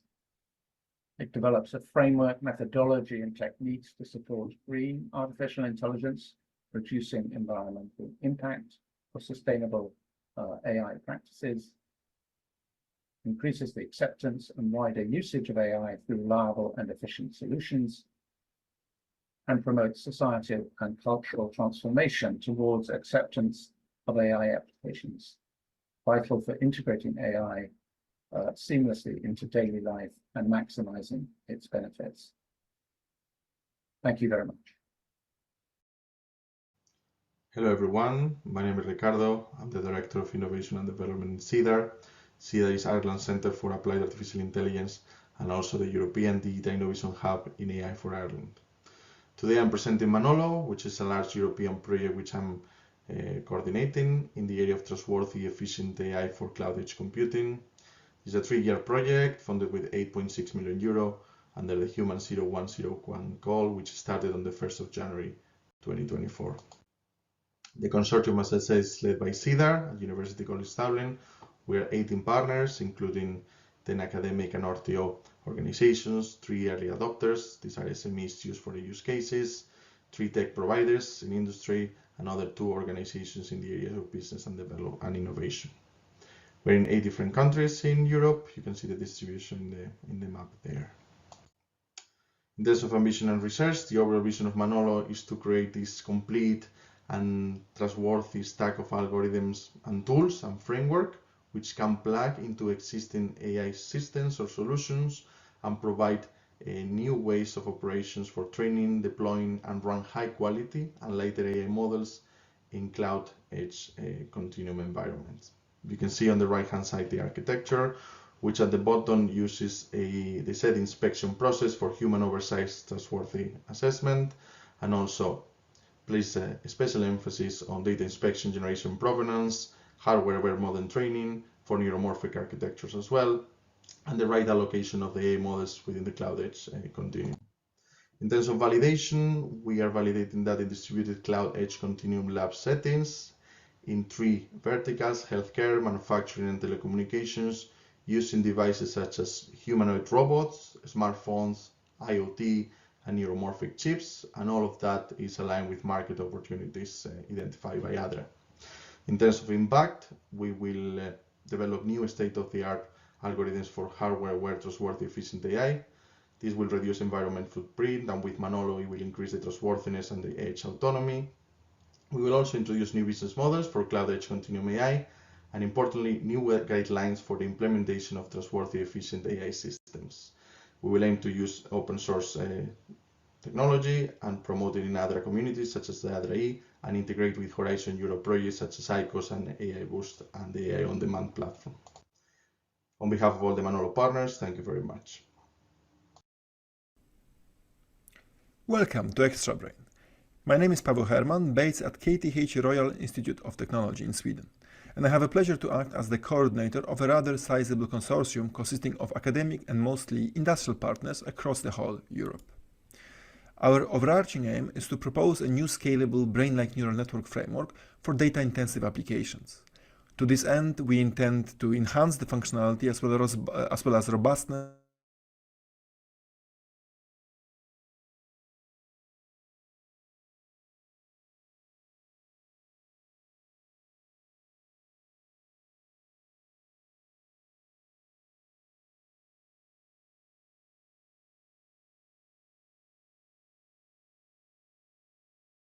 The inspiration is drawn at different levels, starting from neural network architecture, from neural mechanisms, learning principles, to the brain's perceptual or cognitive capabilities.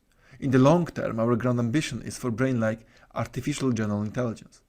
But in the project, we're all going to focus on development and deployment of systems with a proposed brain-like AI at its core for various data-intensive applications. Here I should emphasize data processing pipelines that enhance the explainability aspect and systems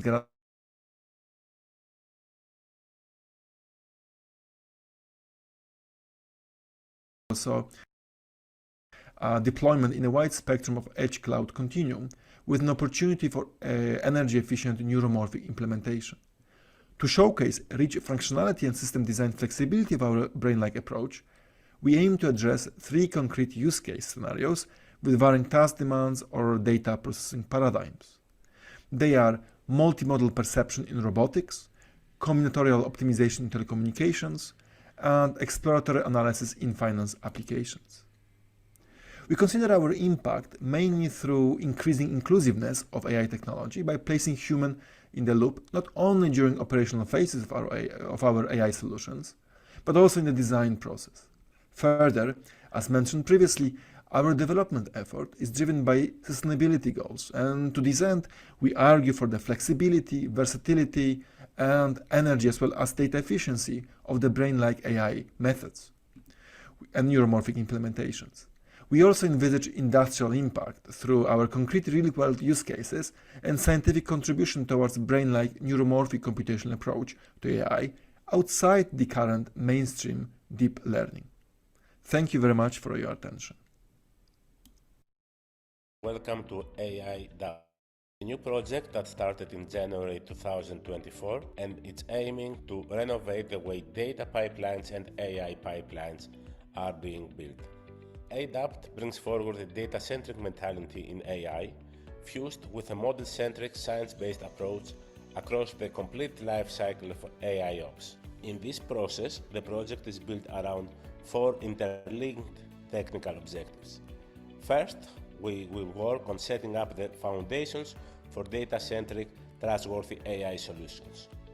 Then we will deliver automated data for AI techniques for the data pipelines that are feeding AI systems, and then we will work on delivering hybrid science-guided AI models for the AI pipelines, aiming to bridge the world of machine learning and those of physics-based models.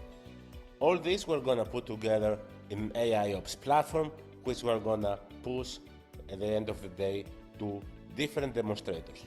So in terms of our business objectives, the idea is to deploy, operate, and validate this reference platform in 4 different demonstrators in the domains of robotics, health, energy, and manufacturing, and of course diffuse, replicate, and scale up our solution. In terms of impact, our project will aim at improving the performance in data management pipeline operations and improving, of course, the data and the model quality, which are essential for making these AI applications run as expected. Improve model accuracy, reliability, and trustworthiness is another area which we will tackle, and at the very end of the day, we will try to improve all the AI pipeline operations in terms of performance, in terms of added value that can be generated, and of course in terms of resource savings towards more green AI and data management operations. In this journey, we're going to tackle lowering the access barrier for SMEs that would like to adopt such solutions and become more competitive, while we're going to work extensively on diffusing the knowledge, contributing to standards and to the Horizon Europe Innovation Challenges. For more information, do visit our website at www.aidapt.eu.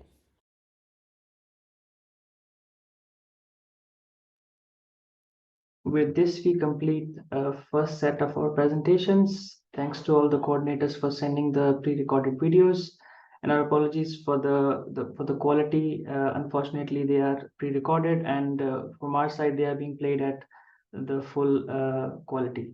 In any case, as Nicolo mentioned, they will be available after the webinar, and you can view them on YouTube.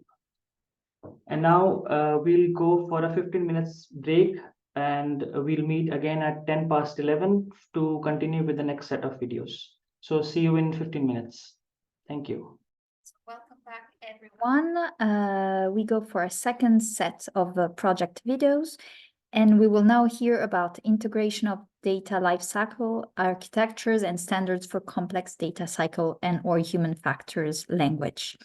So we now have 5 projects: DS2, Cedar, Pleiad, Cyclops, and NOS.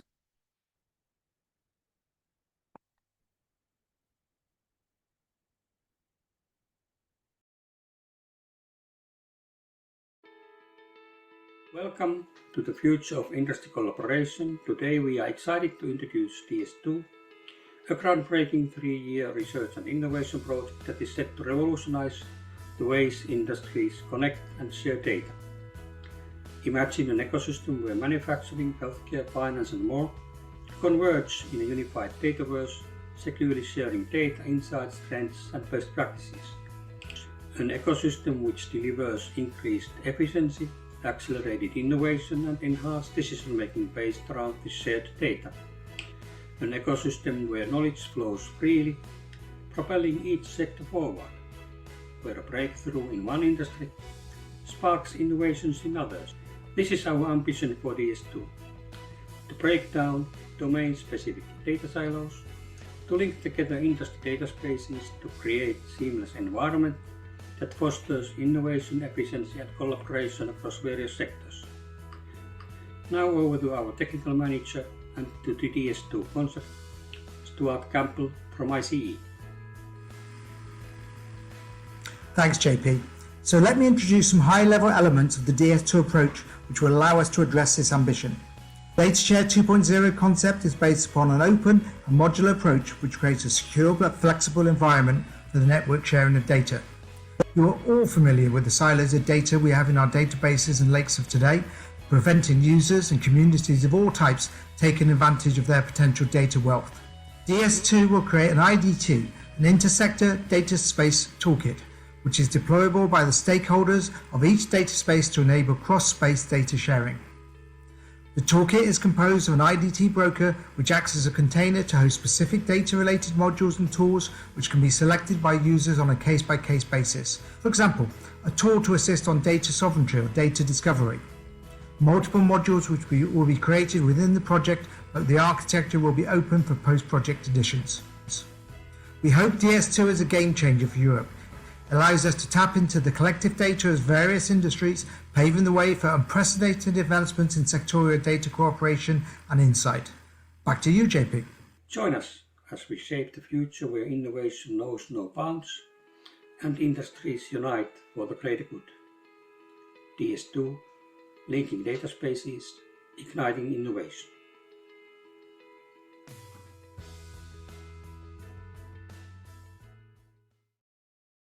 Good morning, everyone. I'm Theodoris Emergidis from Center for Research and Technology LAS, and I'm here to present CEDAR project, Common European Data Spaces and Robust AI for Transparent Public Governance. CEDAR is a team of 31 partners from 11 countries with 9 excellent research institutions, 12 technology, business and standards developing companies, 7 public end users and 3 domain-relevant industry-exposed NGOs, having also 5 Ukrainian partners in our consortium. The objectives of CEDAR and the goals are to identify and collect, generate and harmonize new large-scale, high-quality and high-value datasets, aiming to increase the transparency and accountability of public governance in Europe, to work on methods and tools for data ops and ML ops, for fostering and ensuring transparent public governance, to provide analytics and machine learning methods for decision making, and to validate and promote CEDAR results in order to generate great, positive, direct and tangible and immediate impacts on the European economy, society and environment. In the project we have 3 pilots. The first one is about transparent management of national RRP funds in Italy. The second one is about transparent management of Slovenian public health care funds. and the third one is about transparent management of foreign aid for rebuilding Ukraine. In CEDAR, we have 4 expected impacts. The first one is about promoting an open strategic autonomy by leading the development of key digital, enabling and emerging technologies, sectors and value chains to accelerate and steer digital and green transitions. The second one is about contributing SEDS and improving European leadership in the global data economy. The third one is about maximizing social and economic benefits from the wider and more effective use of data. And the last one is the reinforced Europe's ability to manage urgent societal challenges. Please follow us in CEDAR website and LinkedIn account, and thank you very much for being here. Hello, I am Dimitrios Giacoumis, Senior Researcher at CERT and the coordinator of the Pleiades European project, which addresses AI-enabled data lifecycles optimization and data spaces integration for increased efficiency and interoperability.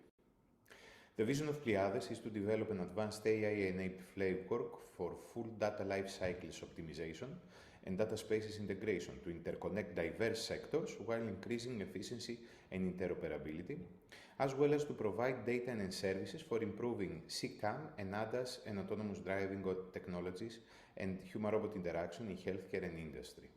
To this end, Pleiades will research into novel AI-enabled tools for sustainable and human factors-aware data creation in diverse data spaces, advanced connectors for extended interoperability, novel AI-boosted data brokers for matching data consumers with providers across different sectors while utilizing the IDS reference architecture model, as well as novel data processing and analytic services to ensure data privacy, trustworthiness, security, reuse, and disposal. The project outcomes will be tested on 6 use cases in diverse data spaces. These include: in the mobility data space, data from smart vehicles will be used to improve CCAM and ADAS and AD functions and energy management. In the healthcare data space, patient and robot operator data will be used to improve personalized medicine and human-robot interaction effectiveness for service robots, respectively. In the industrial data space, process and HRI data will be used to improve zero-waste manufacturing and predictive maintenance, as well as the collaboration between human workers and robots. Regarding its scientific impact, Pleiades is expected to research and develop innovative AI-based tools that address the critical challenges in data creation, storage, ownership, discovery, and disposal across diverse data spaces. Additionally, Pleiades aims to produce greener data using advanced yet eco-friendly data processing methods for data generation and enhance services and products that improve everyday life.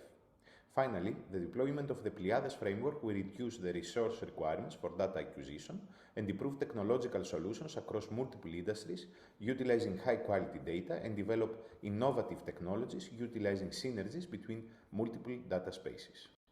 Thank you very much for your attention. Hello, I'm Mónica Caballero from NTT Data Spain, coordinator of Cyclops, a project with a consortium of 24 partners from 11 countries, including large companies and SMEs, research institutes and universities, and associations. Cyclops aims to facilitate the adoption and production of data, models, and services from and for data spaces, tackling the current challenges that limit organizations to leverage data and drive business value. Its main objective is to provide interoperable, trustworthy, and secure automatic management, governance, and maintenance of the entire data life cycle for large-scale volumes of data generated in heterogeneous distributed sources. Under this umbrella, the first specific objective is to design and develop the Cyclops platform to automate the generation of data processing pipelines that includes models for data management tasks, AI algorithms, a distributed data analysis, an intent-based human interface, and a transversal data governance and trust model that regulates the system and enforces data-related rights. Second, Cyclops will validate the solution deploying 4 use cases linked to European data spaces in the areas of tourism and mobility, Green Deal, public procurement, and manufacturing. And third, Cyclops aims to build an open ecosystem, leveraging and engaging with data spaces and other European data sources and services. Cyclops is expected to impact at three levels. From a scientific perspective, it allows further research beyond specific data spaces thanks to its generic architecture. It will also improve knowledge graphs to enhance automation, security, and accessibility. And it will also enhance the data life cycle with cultural and human data integration. Concerning economic impacts, Cyclops enables SMEs and small players to participate in the data economy, democratizing data participation, and thus it facilitates the provision of added value services, and at the end, it increases European global competitiveness. And at a societal level, with the promotion of a data agile economy, it's expected the creation of new demand for data professionals and new job opportunities. And since Cyclops enhance GDPR and ethical compliance, it will contribute to build trust in data systems and promote public engagement in the digital economy. Follow us on our social media and website to know more. Thank you and bye-bye.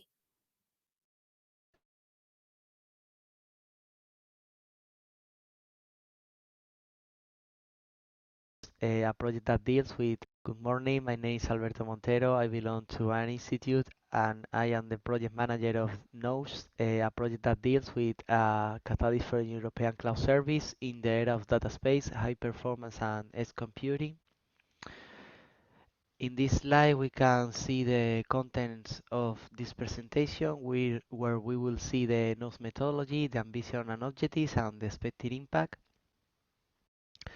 As you can see in the image, we have three layers: the compute one, which is in charge of the result of this project, which is formed by the Connect to SCP network, the Zenless Quantum SPC, and the civil security. The Edge one, which is formed by federated learning, parallel programming, and load balancing. And finally, the data layer, which is in charge of the data of this project, which is made up of blockchain, data standardization, and connection with data space. As you can see, these three layers are connected to the SCS architecture, which will consider the legal research, the data economy, the living lab for data settings, and the use case. And the use case and the three layers mentions about will be linked to the requirement solicitation, best practice, and the previous work to correctly carry out the process of creation and development of the NOS project. In the next slide, we have the 5 key points of the project objectives, which is the technological framework development, data processing and standardization initiative, European cloud server architecture, dynamic collaboration platform, and a strategic partnership from data sharing. These objectives are mainly the most important of the project. So for the next slide, we have the expected impacts, which is formed by 5 points. As you can see, these 5 points are the societal, that complete the data values and the crisis management of the real-time decision making, the environmental, which contain the environmental awareness and the reduction of harmful emissions, the scientific, which contain the research collaboration and knowledge sharing, and open source and the scalability, the economic one, which contain the data sharing and stability, and the new business opportunities, and the policy and law, which contain the transparency and the EU data strategy and the AC communication on data space framework. Finally, thank you very much from the NOS team and have a nice day.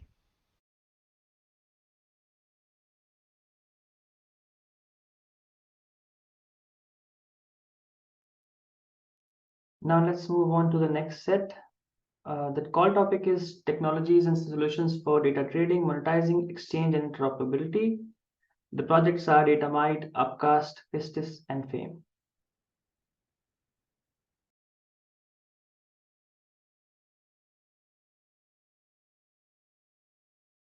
Hello, my name is Santiago Cáceres. I am project manager at ITI, a reference ICT center in Valencia, Spain. I have the honor to coordinate the Datamite project. Datamite stands for data monetization, interoperability, trading, and exchange. So what is Datamite? If I have to define a project in one sentence, I would say that the main aim of Datamite is to help EU organizations better govern and monetize their data. And how do we plan to do this? First, we plan to deliver a modular open source framework to boost monetization.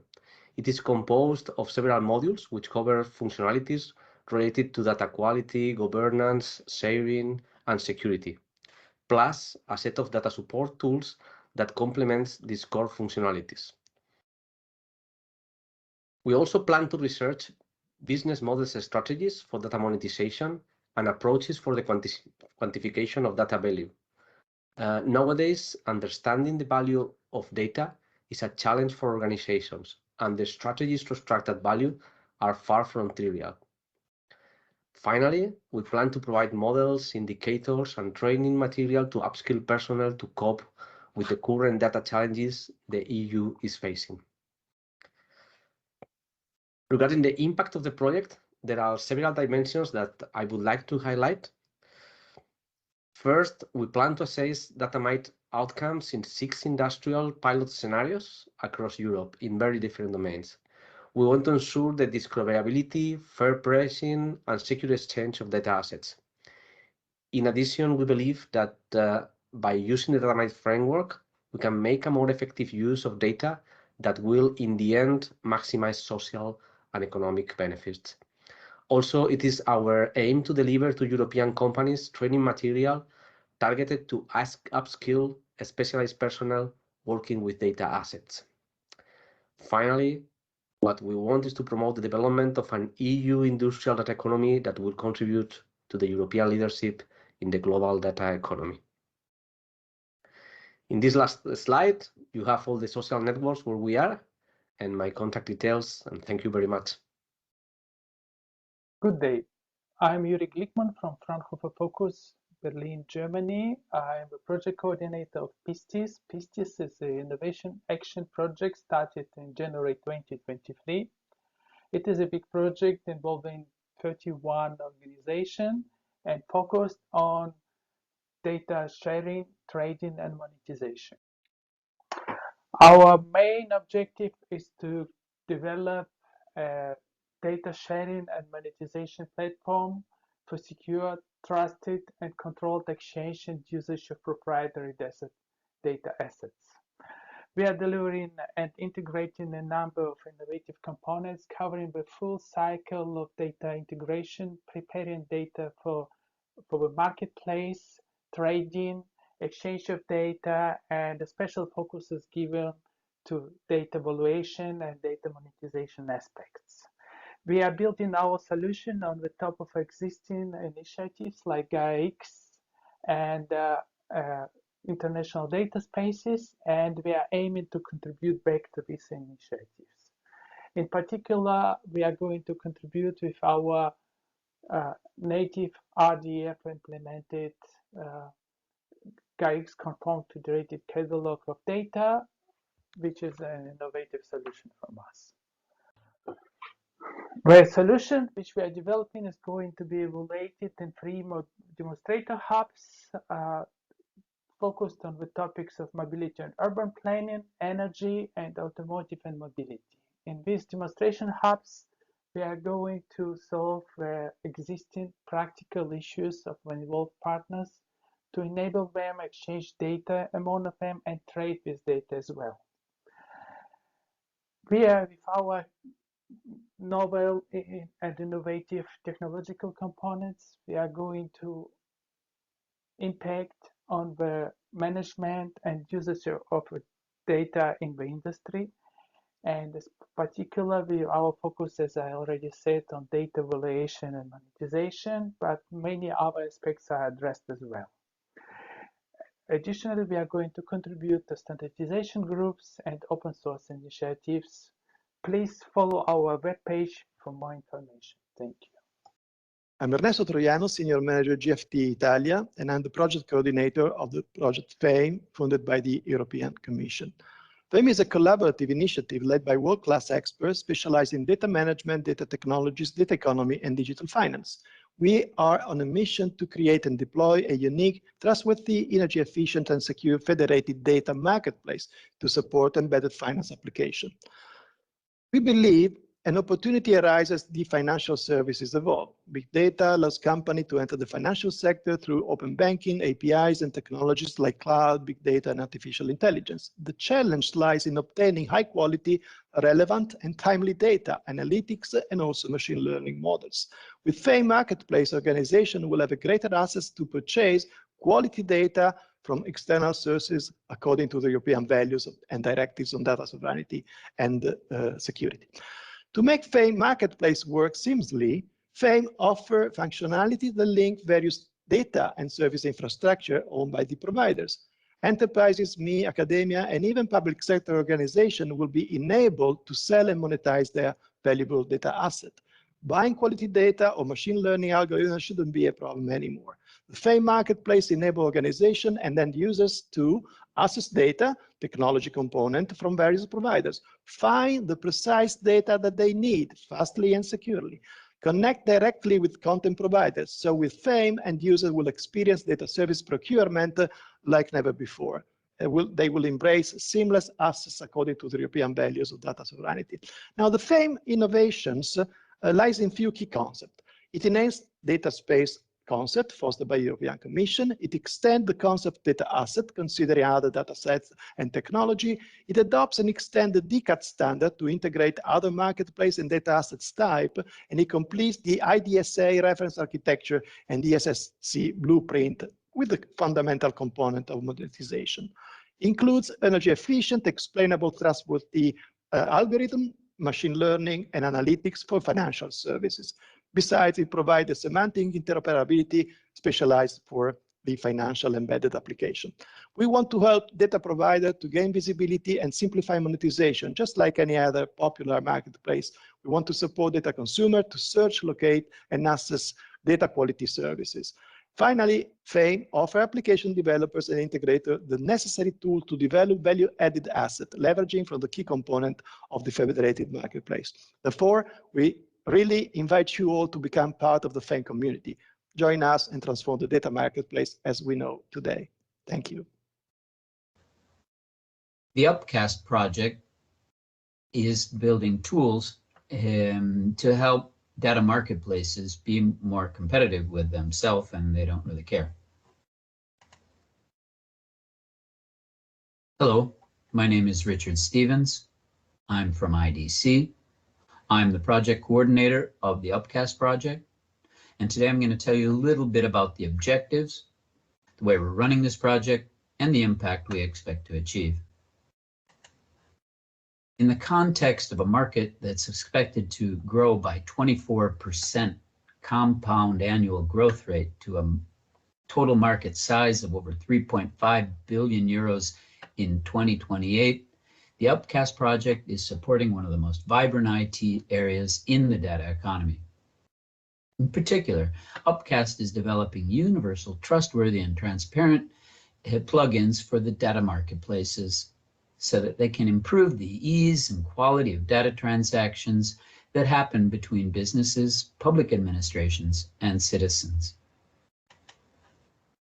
We expect to build plugins based on common European data spaces and designed to deploy data exchange in typical data trading operations in real-world examples, based on the production of data, the discovery of data, and the exchange of data. In the first step, we are producing plugins to help data producers prepare and publish their resources to be exploited. So we are developing a plugin for research specification, for privacy and usage control, for pricing and evaluation, for environmental impact. In a second step, we're providing plugins to help consumers find resources and reach agreements with their data producers. So we're producing a plugin to do discovery. We're producing a plugin to do data processing and workflow negotiation. We're producing a plugin to do integration. And we also have a plugin to do federated machine learning, where data is not expected to be exposed to the general public before a data transaction. In a third step, we're helping the exchange of data through plugins for secure data exchange, for monitoring, and for auditing.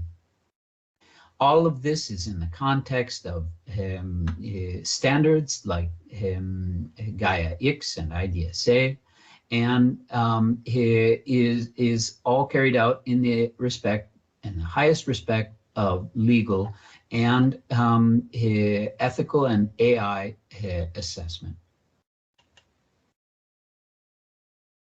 Upcast is expected to have significant impact, and we will ensure that the sustainability is engaged with engagement of SMEs, administrations, and citizens by providing them a best practice and providing them a transferability starter kit, as well as a substantial and robust training process for them. The project is carried out by a strong European consortium of over 16 members, and you can come and see us at upcastproject.eu. Thank you.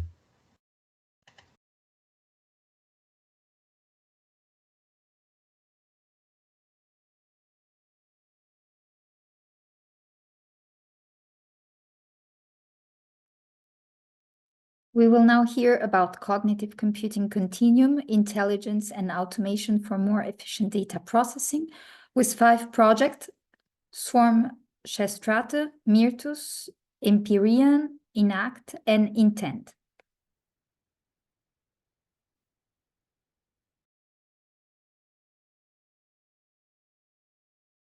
The University of Westminster, and I'm the scientific... Hello, I'm Tamás Kis from the University of Westminster, and I'm the scientific coordinator of the Swarmcastrate project, which I'm going to introduce very briefly.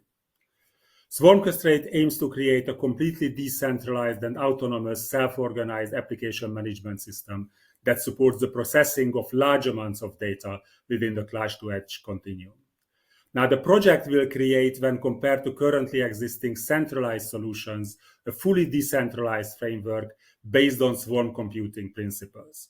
So we are going to tackle a set of interconnected swarms, each representing an application and each interacting with each other. Within the application, we will have a large number of microservices, and we will use AI-based, decentralized AI-based technologies in order to match the application components, the microservices, with the resources. The resource data will be stored in a decentralized knowledge management infrastructure based on blockchain, and we are going to create also a simulation and digital twin environment to further enhance the quality of the orchestration. The results will be demonstrated on 4 real-life application demonstrators. Regarding the impact of the project, we are developing 4 real-life demonstrators, including video scene analytics, digital twin of nature, wastewater management, and parking space management. All have the common characteristics of having a very large number of sensors, a very large number of application components, and we would like to manage these hyper-distributed applications. So in order to do that, we are going to develop a context-aware semantics to describe these applications and then pass them on to the decentralized orchestration framework, which includes the decentralized intelligence, AI-driven decentralized intelligence, swarm management, energy optimization, digital twin and simulation solution, and the decentralized trusted knowledge management system, all coupled with the necessary security solutions. And then the applications are going to be mapped to the cloud, edge, and IoT resources. So thank you very much for your attention, and I would like to conclude my presentation here. Myrtus project started on January 2024.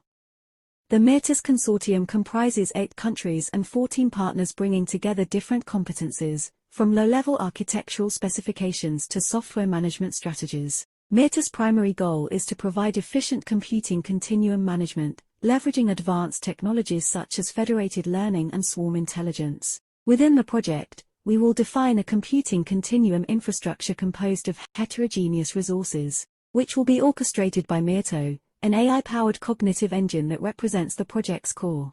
Finally, a design and programming environment will be designed to facilitate the efficient deployment and programming. Metis techniques will be tested in smart mobility and virtual telerehabilitation scenarios, ensuring that the project delivers real-world benefits to users. Let's see how these solutions answer to challenges behind the continuum computing. To provide scalability and low latency, and to ensure privacy matters, Metis defines a reference infrastructure where edge and fog devices converge with the cloud to form a computing continuum capable of addressing the needs of complex and dynamic systems. At the edge, we will leverage advanced embedded systems, which will cooperate with the resources at the fog layer that might act simply as smart bridges or have the complexity of microdata centers. On top of them, cloud resources will be accessed for storage and non-strictly real-time computing tasks. To achieve flexibility and overcome the current silos like management of services, we propose the Meto engine, which aims at pushing runtime adaptivity between and across layers. Resourcing monitoring and runtime orchestration will enable high performance and energy efficiency, preserving security and trust. Leveraging federated learning and distributed strategies, Meto will successfully optimize loads and allow for a more effective use of the available continuum. To facilitate the development of such systems, Metis will provide a reference design and programming environment for continuum computing systems. Leveraging standard and widely acknowledged technologies as OASIS Tosca, we will enhance the portability and operational management of distributed applications and services across the continuum and for their entire life cycle. While MLIR is used to build reusable and extensible compiler infrastructures to share information among the tools at the node level, in Metis we are working to achieve a wide impact at the end of the project. We have already started to establish contacts with relevant communities and projects to make sure Metis solution will not diverge from current trend while striving to push forward the innovative solutions we have in mind.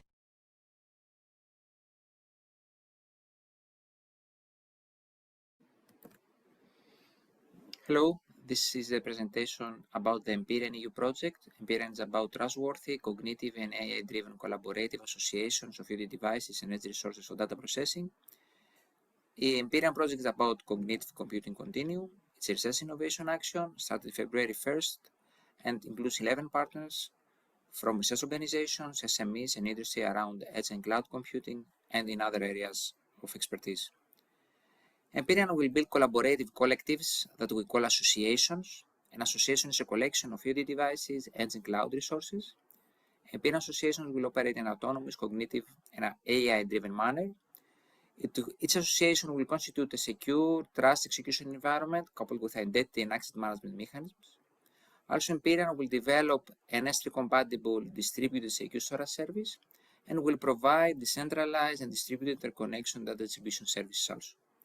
Communication mechanisms will be built for direct message and data transfer between EOD devices and edge resources. Also, Empyrean will contribute to workflow-based AI ECMET application development and deployment. In the end of the project, Empyrean developments, technological developments will be showcased in 3 use cases in advanced manufacturing, smart agriculture, and warehouse automation that include robots equipped with other cameras, with various cameras and sensors. In the figure here, we see Empyrean's associations that provide various services and, of course, also are able to communicate between them. Empyrean associations will enable European entities to make their own choices regarding the processing and storage of data. Also, Empyrean's unique technological advancements and their applications in key sectors will contribute towards the realizations of Europe's digital industry-related targets. Also, Empyrean and Empyrean partners are committed to promote interoperability and portability, realizing an Empyrean open ecosystem based on associations. Finally, Empyrean partners will promote the strategic industrial cooperation in AI/ML-based data storage and processing that can benefit the EU industry in the global IoT, edge, cloud service markets. Thank you. ENACT is a project funded by the European Commission. The project consortium is made up of 16 partners from 9 countries.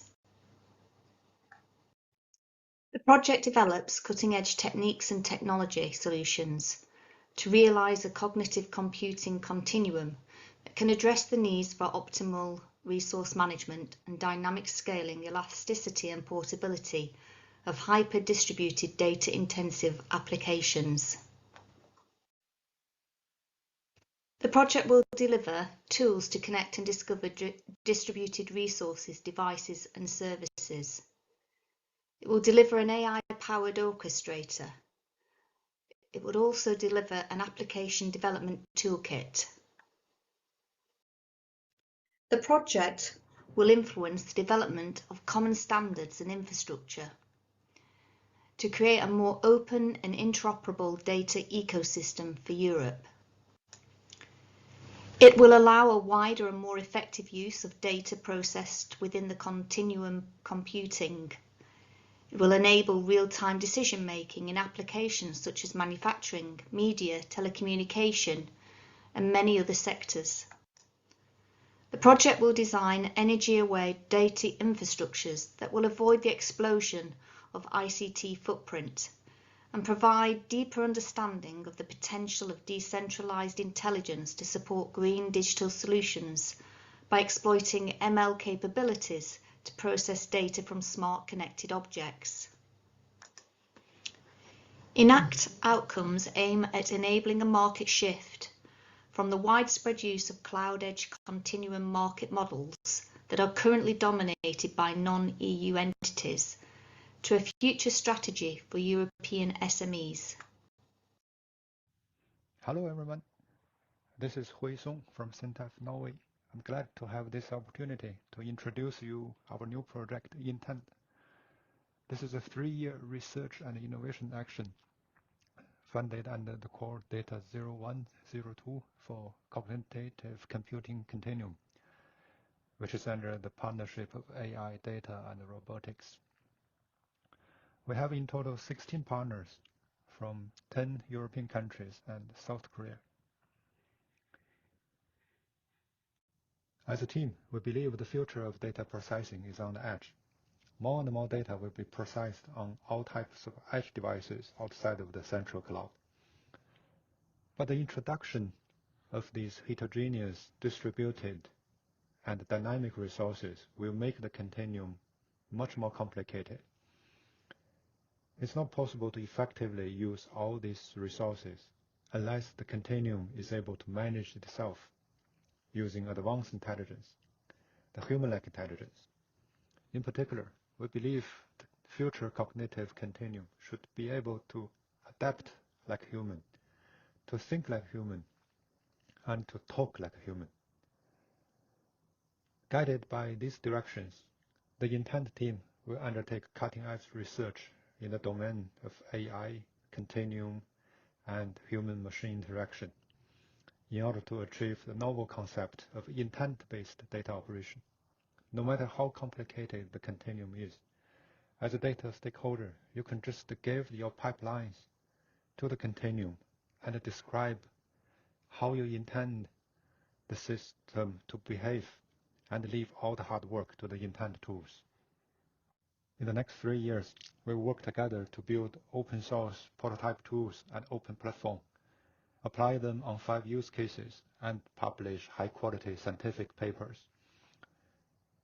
This will increase the data efficiency and exploitation of edge devices and unconventional resources to reduce the environmental footprint of data processing and bring data services closer to the human.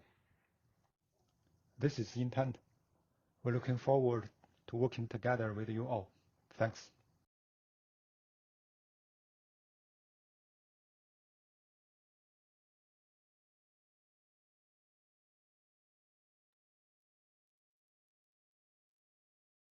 We have 2 additional projects in the same call topic, Hyper AI and Cognates. So I would request my colleagues to play the videos of these 2 as well now, please.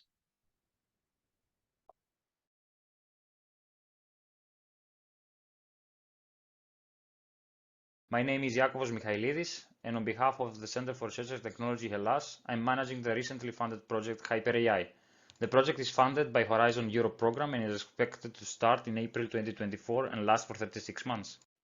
Hyper AI consortium is well balanced, comprised by 15 interdisciplinary partners in total, 12 from EU countries like Greece, Cyprus, Italy, Spain, Germany, Austria, 2 associated partners from Switzerland, and 1 international partner from South Korea. Being evident from its title, Hyper AI is about the development of a hyper-distributed artificial intelligence platform for network resources automation and management towards more efficient data processing applications. In a nutshell, Hyper AI supports the concept of self-organized and opportunistic networks of smart nodes for data-intensive applications. The smart nodes may have local as well as global network goals, while their life cycles are dynamically managed by autonomously employing artificial intelligence mechanisms for ensuring self-configuration, self-healing, self-optimization, and self-protection. In accordance to its ambition, Hyper AI's objectives can be summarized as follows. Number 1. Hyper AI aims to capitalize on open architecture schemes to ensure its follow-up potential as well as its alignment with relevant EC recommendations. Number 2. It employs dynamic smart nodes lifecycle management based on AIs. Number 3. It intends to create autonomous individual smart nodes or coordinated swarms of synergetic smart nodes. Number 4. Security and privacy are of paramount importance, so the project aims to capitalize on relevant technologies from previous EC initiatives. Number 5. The project intends to promote openness for its developments. Number 6. The project will assess the performance of its developments in 5 highly diversified data-intensive use cases for different industrial domains. The expected impacts of the project are spanning across 4 main pillars. Number 1. Hyper AI aims to enhance openness and European open strategic autonomy in the evolving data and AI economies across the computing continuum. Number 2. It aims to widen the potential for strategic industrial cooperation in future hyper-distributed data processing applications. Number 3. It aims to simplify big data processing on a variety of hyper-distributed applications. Finally, number 4 is about strengthening EU's access to foreign markets through international collaboration with trusted partner regions, guaranteeing a minimum level of interoperability and replicability. Thank you all for your attention. For any questions about Hyper AI, please do not hesitate to contact me. Hello everyone, I'm Georgios Panos from Center for Research and Technology Hellas, coordinating the CogNets project, Continuums of Game Nets, Swarm Intelligence as Information Processing. CogNets aims to develop a middleware framework that will empower IoT, edge and cloud devices to autonomously organizing dynamic IoT to cloud swarm continuums following a specific approach which is based on asymmetric multiplayer competitive games. The main objectives of the CogNets project are to develop intelligent game agents enable self-organization at the edge level. Also to build a distributed middleware framework for coordinating dynamic IoT to cloud swarms. Additionally, to build end-to-end security, identity privacy and resilience mechanisms for addressing specific swarm-setting threats on all levels. Furthermore, to build collaborated federated learning mechanisms in order to improve the accuracy of AI models. The fifth objective is to develop a TRL5 testbed deployment to validate its proof of concept, and the final objective is to identify the EU social, ethical, legal and privacy policy aspects of the CogNets system. The strategic impact of CogNets is to be aligned with the European strategies and goals such as the EU Open Strategic Autonomy and the EU Digital Economy. Regarding the economic impact of the CogNets project is to boost the EU industry's economy sectors like the EU digital single market and the EU big data industry. The third impact is about research impact of the CogNets project, and this will be performed by enhancing and contributing to the EU research community in robotics, applied mathematics, cybersecurity and big data analytics. And the final impact is related to the society in order to help the EU society to achieve sustainability goals, support social awareness on personal data users through AI, and providing public education and outreach. Thank you very much. Okay, we will now hear about 5 project on AI for human empowerment, so called 2022 Human 0201. So we have Humane, Peer, AI4RealNet, Themis 5.0, and Tango. The AI4RealNet project started in October 2023. The project intends to apply AI to the operation of critical infrastructures. One of the goals of this project is to develop the next generation of decision-making methods powered by supervised and reinforcement learning, considering 3 different ways of interaction between humans and AI. On one side, we have AI system to human, when a human is in full control, human AI co-learning, and autonomous AI, where human is a supervisor. Set of core R&D activities. We will start with knowledge-assisted AI, where expert knowledge, heuristics, and physical equations are used to speed up the learning and training of AI algorithms. Then scalability of reinforcement learning will be addressed by distributed and hierarchical control in a reinforcement learning setting. And finally, expandability will be one of the core developments in the project for reinforcement learning. Then we'll have these AI-based decision systems of interaction. And the second goal is to develop open source AI-friendly digital environments for power networks, railway networks, air traffic management. They will be very useful to test and validate AI, considering a set of metrics that measure the performance of the algorithm, the human-centered evaluation, and will also address the economic side of the use cases that were defined by industry. We expect to have impact on air traffic control by facilitating the continued growth of air traffic demand while keeping safety. On railway, we expect to improve the operational efficiency of the network and maximize the existing capacity to postpone investments on the network, on the power grid to support energy transition and increase resilience to natural disasters and man-made hazards like cyber attacks. And then 3 scientific impacts. One, I already mentioned, this interaction between humans and AI with different degrees of autonomy, scalability on reinforcement learning, and the use of expert knowledge. And finally, to increase trust on AI by combining social sciences, AI, and engineering to derive needs in terms of explainability and ecological design interface. Thank you. Follow our project in the social networks and in our website. Thank you. Themis 5.0 is a visionary EU-funded project reshaping the landscape of artificial intelligence. It is not just an AI project. It's a commitment to elevating trustworthiness and ethical standards in the world of AI. Imagine a future where AI empowers developers, business leaders, educators, and policymakers. Themis makes this a reality, ensuring that AI-driven decision support aligns with individual needs and moral values. At the heart of Themis is a human-centric AI trustworthiness evaluation and optimization framework. This groundbreaking framework defines processes for fairness, technical accuracy, robustness, impact of decision on socio-technical systems, and anonymous assessment of human decision support capabilities. Themis complies fully with European legal and ethical standards. Every AI approach in Themis adheres to responsible and ethical AI development. But Themis goes beyond theory. It implements a dynamic ecosystem designed to continuously enhance the trustworthiness of AI systems through iterative evaluation and optimization. Benchmark datasets are crafted to train the AI algorithms, ensuring highly trustworthy models. Themis validates its impact in the real world across 3 key sectors: the media sector, where AI combats disinformation, healthcare, where AI assists in diagnosis and treatments, and port management, where AI enables the prediction of estimated time of vessel arrival for efficient port traffic control. The project aims to create tangible impact and sustainable value.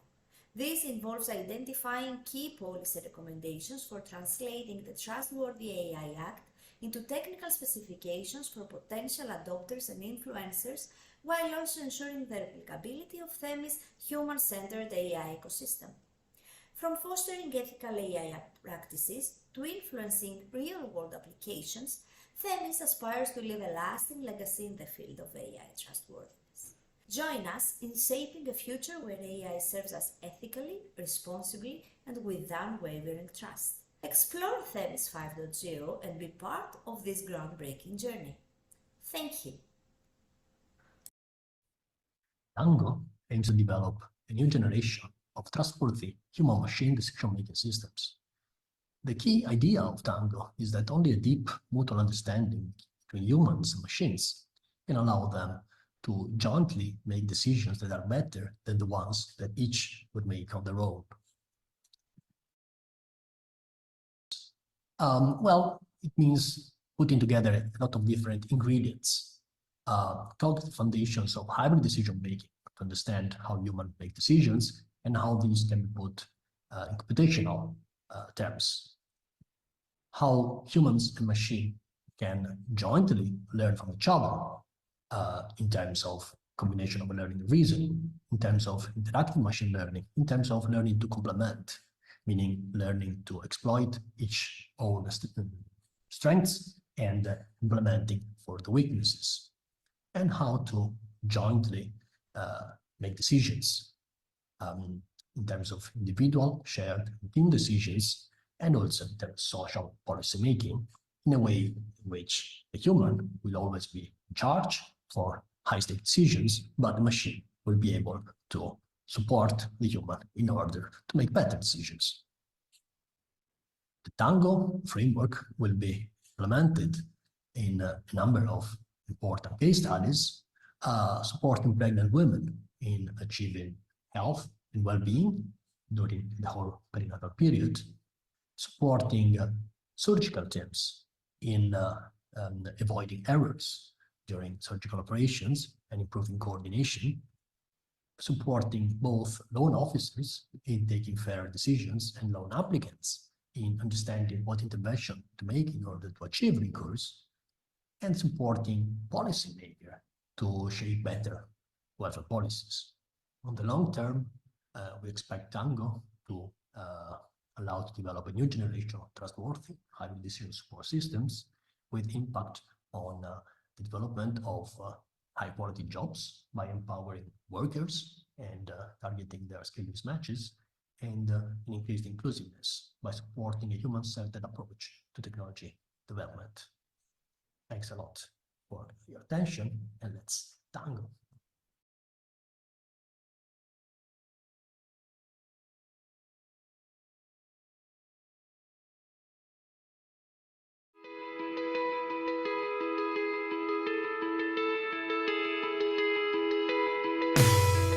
Hello, I'm Alessandro Micone, Innovation Manager at GFT Italy and Coordinator of the UMain Consortium.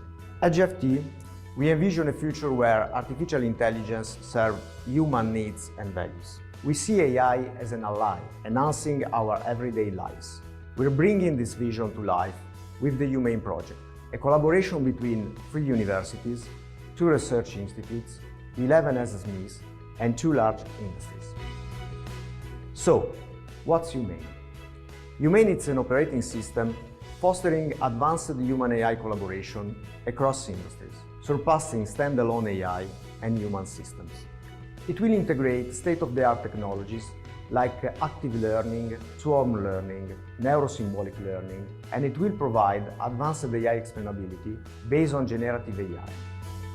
Leveraging these pillars, our system will optimize the AI process and reduce the amount of data needed, involving humans when AI uncertainty rises, fostering collaboration while maintaining data privacy, and merging deep learning with semantics to complete complex tasks with high accuracy. Furthermore, by providing guidance to humans to understand and fine-tune AI models dynamically, we'll make AI accessible and comprehensible to everyone. The expected impact of UMain is significant. Firstly, it will boost human-AI collaboration in various sectors for enhanced decision-making. Secondly, it will provide a credible impact on AI transparency and fairness. Thirdly, it will have a significant scientific impact on the European research ecosystem. Lastly, it will positively impact the European economy through the development of trusted, human-centric applications that exhibit excellent technical and industrial performances. Together, humans and machines can create a better world.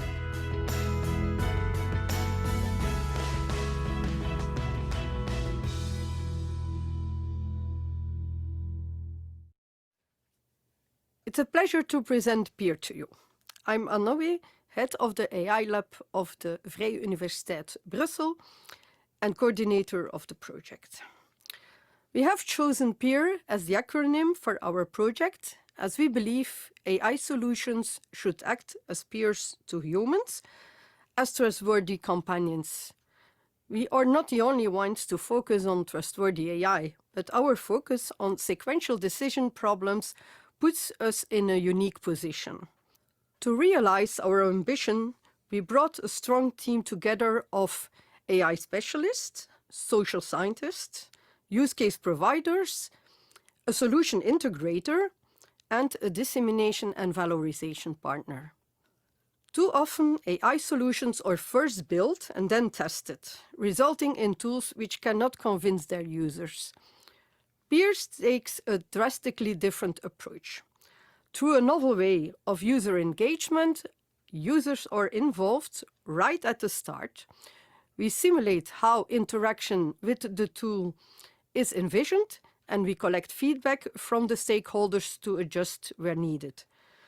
Through workshops, we also collect the information on what kind of explanations users expect, as well as how the solutions can be tailored to the specific needs of each individual user.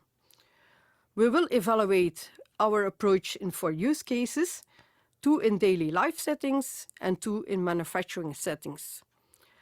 And to evaluate our success, we will develop an AI acceptance index. To realize this, novel explanation techniques and personalization approaches in sequential decision-making need to be developed.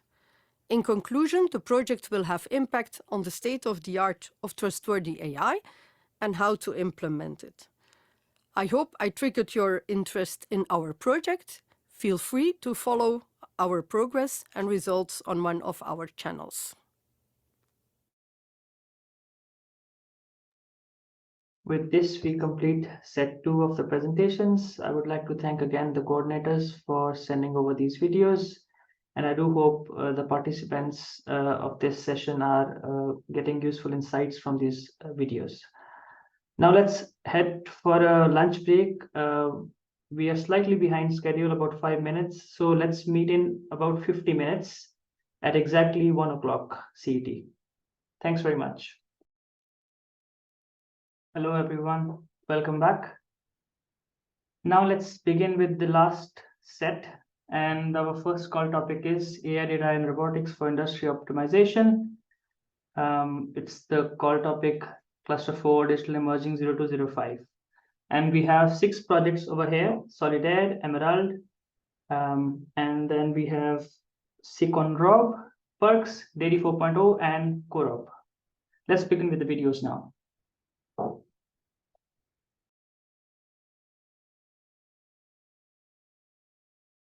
I'd like to present our project called Solid, Rapid and Efficient Adoption of Data, AI and Robotics Application in Production, short called Solidaire. It's set in the call Digital Emerging AI Data and Robotics for Industry Optimization.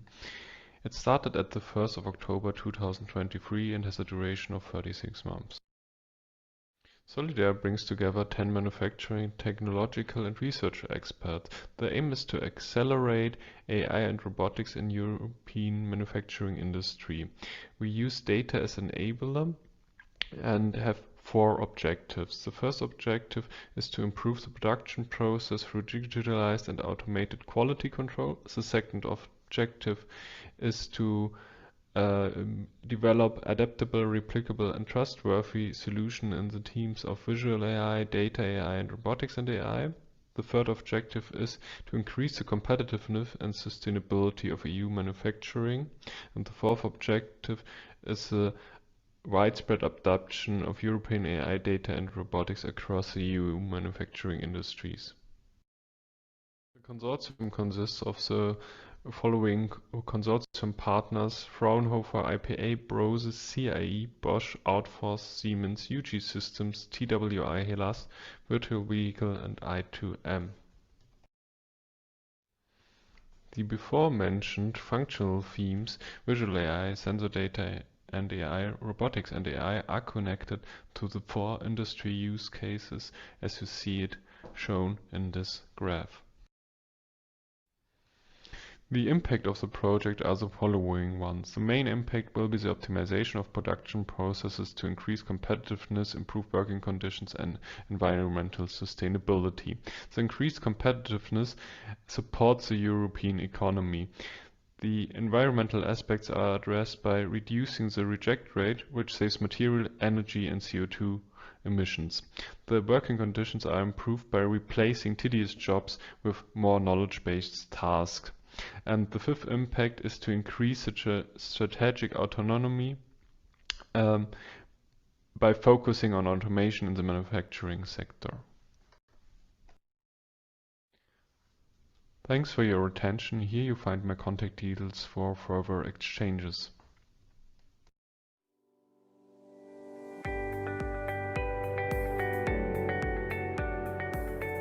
Hello everyone.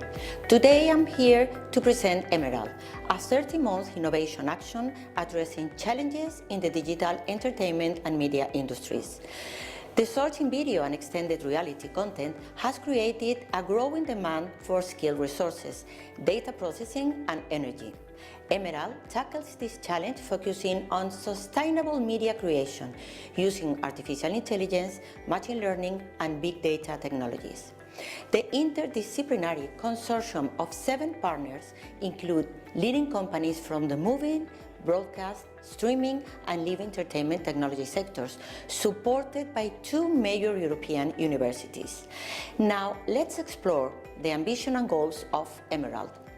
Emerald aims to strategically impact the entertainment and media industry by automating production, accelerating media processing, and minimizing resource requirements.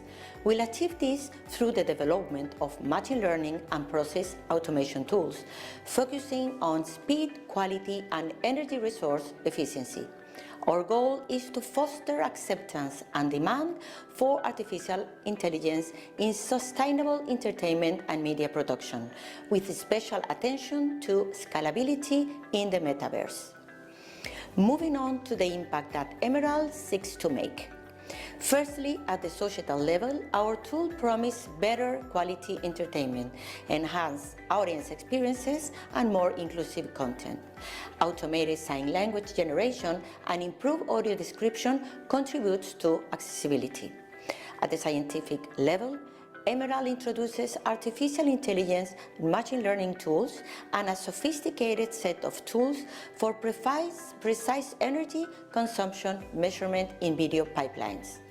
Technologically, our project provides intelligent tools for the media pipeline, opening the door to new creative possibilities and increasing efficiency. We aim to align industry practices with sustainability using AV1 for streaming. Economically, Emerald supports industrial sustainability, allowing more time for creative decisions, enhancing efficiency, and boosting the competitiveness of the European media industry globally. In conclusion, Emerald strives to bring positive changes to the entertainment and media landscape, emphasizing sustainability, efficiency, and innovation. And thank you for your attention. Feel free to reach out if you have any thoughts or if you'd like more information about our project. Have a great day.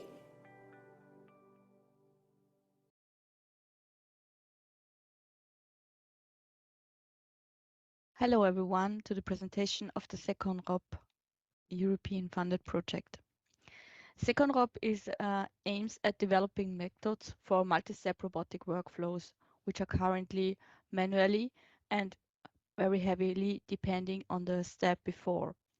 Second ROP addresses this challenge to automatize these process steps and focuses on automation and particularly on the automated configuration of the multi-step process chains. To achieve this, the project incorporates several key technologies. It wants to deduce parametric physical process models that enable the automatic planning of a robotic process and can be configured based on information from the preceding process steps. Second one is the data analysis methods, utilizing artificial intelligence and extract additional information from measurement and quality assurance systems data.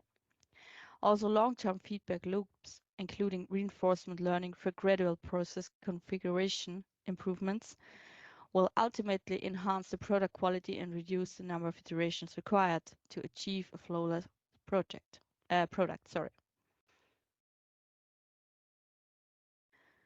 The impact is huge. It will increase the competitiveness, improve working conditions, and also will save resources concerning the environmental sustainability. It will also support the European economy using AI and provide self-configuring systems and self-learning, and therefore adapting the production for a more economically efficiency. Project tackles these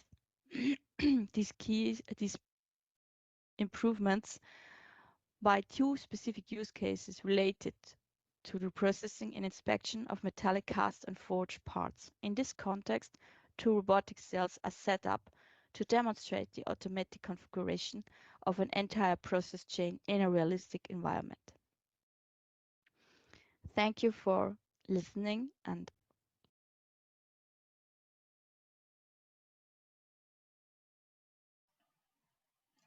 Hello, my name is Irene Celino, Head of Knowledge Technologies Unit at Cecile and Coordinator of the PERTS project, focused on eliciting and exploiting procedural knowledge in Industry 5.0. The concept of the PERTS project comes from actual customer stories. Often companies face challenges in finding, understanding, and applying the right steps to solve a problem in different business units, because they adopt a variety of approaches, information sources, and tools. This is why PERT's ambition is the governance of procedural knowledge. Our objectives are standardizing the digital representation of procedures, investigating the best methods and technologies to elicit procedures from documents and people experience, designing solutions based on knowledge graphs to manage, preserve, and give access to procedures, and providing tools and systems to allow people to search and find procedural knowledge when and where they need it. Moreover, PERTS aims for a holistic governance throughout the entire life cycle, because knowledge evolves and changes over time. PERTS has different impacts on industry optimization. We provide the workforce with useful instruments to share and apply procedural knowledge. We support operational activities by reducing errors and costs through standardization. We improve technologies, symbolic and sub-symbolic AI, structured and unstructured data, with the direct involvement of people. And we increase the readiness at the technical, integration, market, and human level to make sure that PERT solutions can be adopted in today's industrial environments. PERT's impact is also ensured by addressing the needs of three different and complementary scenarios, by facilitating knowledge transfer between expert and novice industry workers and across different industrial sectors and use cases. The PERTS consortium is composed of 9 partners from 5 European countries, providing industrial use cases, technological solutions, and exploitation methodologies to achieve concrete impacts on European companies. Thanks for your attention. Hello, this is Nicolas Constantinou from the coordinating team at CIRIC. DAIRY is a new multidisciplinary project under the Horizon Europe program.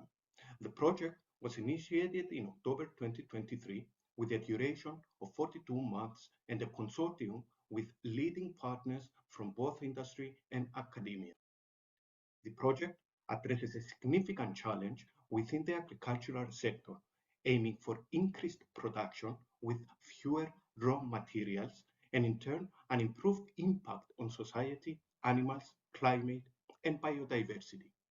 DAIRY as a project combines artificial intelligence, data, and robotic solutions to deliver specific objectives towards upgrading current capabilities of automated milking systems. The overall new integrated system will be validated through real-world use cases around Europe to further demonstrate the overall solution with different cow breeds, different farm sizes, feed ratios, and other factors. Through the project, the AMS capabilities will be extended first with the development of new hardware for upgraded individualized milking, feeding, and cow health inspection.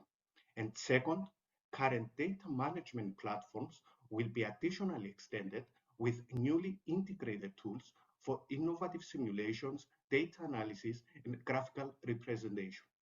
The overall system aims at providing a greater amount of data regarding production, milk composition, cow's health, and behavior. Such invaluable data will allow stakeholders to make data-based management decisions, and in parallel, such data will further contribute towards reducing emissions and increasing animal welfare. On behalf of the project consortium, thank you for listening, and please feel free to connect with us either via email or by following our journey on social media. Thank you. Good morning. My name is Inria, and I'm the coordinator of the COROP project. COROP stands for Cooperative Robotic Powered by AI and Data for Flexible Production Cells. New market trends require higher productivity for a high variety of products for low quantity and with high customization. This is the context where COROP project is conceived. We aim to develop a flexible, cooperative, and intelligent multi-robotic solution. We are focused on arc welding-based manufacturing processes, but we believe that the results can easily be transferred to other manufacturing processes. The main goal is to increase the efficiency and improve the flexibility for industrial processes in this context of high volume, high mix, low volume. So how is all this achieved? By the development of new techniques for inspections, monitoring, and control, all powered by AI. And in the end, for the reduction of time, cost, energy, and resources. And how are we planning to validate these ambitious objectives? By the development of two semi-industrial use cases, one for joining and the other one for additive manufacturing, arc welding based. But as I said, the results will be easily transferred to adjacent processes.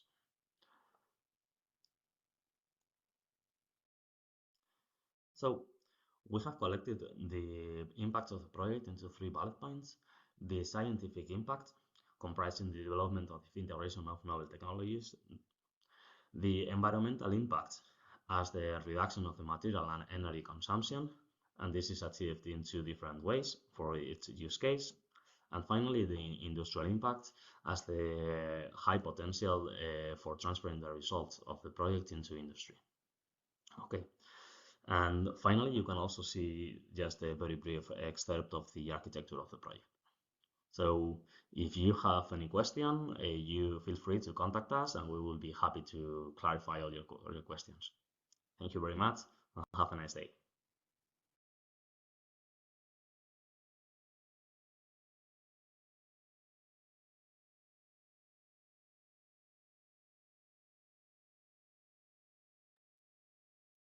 You muted, Viviane. Thank you, Tanvir. So now we will see the projects from Digital Emerging 0206, pushing the limit of physical intelligence and performance with 4 projects, SWAG, Preemie, and Spear.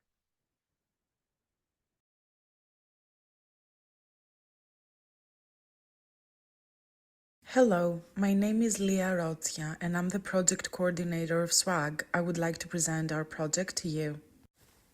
The SWAG project is a multidisciplinary initiative in the field of soft robotics, focusing on the development of lower limb exosuits, soft wearable exoskeletal robots to empower the lower body and core. The project aims to replace traditional rigid materials found in exoskeletons with high-strength inflatable fabrics interrogated by flexible proprioceptive sensing films and actuated by portable pneumatic sources to create smart, motion-assistive, soft and lightweight garments. SWAG will be the first exosuit to realize complete assistance for multi-degree of freedom joints, such as the ankle or hip, by adapting flexibly and conforming to motions through continuum robot designs. Textile-based soft actuators line the core of SWAG project, differentiating our approach from other rigid solutions for motion support. The fabrics used are selected for their high strength to weight ratios, as well as for their comfort and durability. The suit can remain undetected when worn under the wearer's clothes. SWAG's material selection prioritizes user safety without sacrificing comfort and aesthetics. SWAG will provide individualized assistance tailored to each user's specific needs by employing high-fidelity data sampling, detailed musculoskeletal models for real-time control, and AI-based user intent tracking for diverse applications. SWAG is developed with the users in mind. A user-centric, adaptive design approach is used to ensure end-user satisfaction and maximization of SWAG's applications and impact. The SWAG exosuit will constitute an intuitive and discrete solution to motion support, offering a seamless user experience. Among the expected impacts, SWAG will focus on motion assistance, occupational enhancement, wellness and health, immersive virtual reality, smart textiles, distributed and continuous data sampling, adaptive motion control, and human empowerment.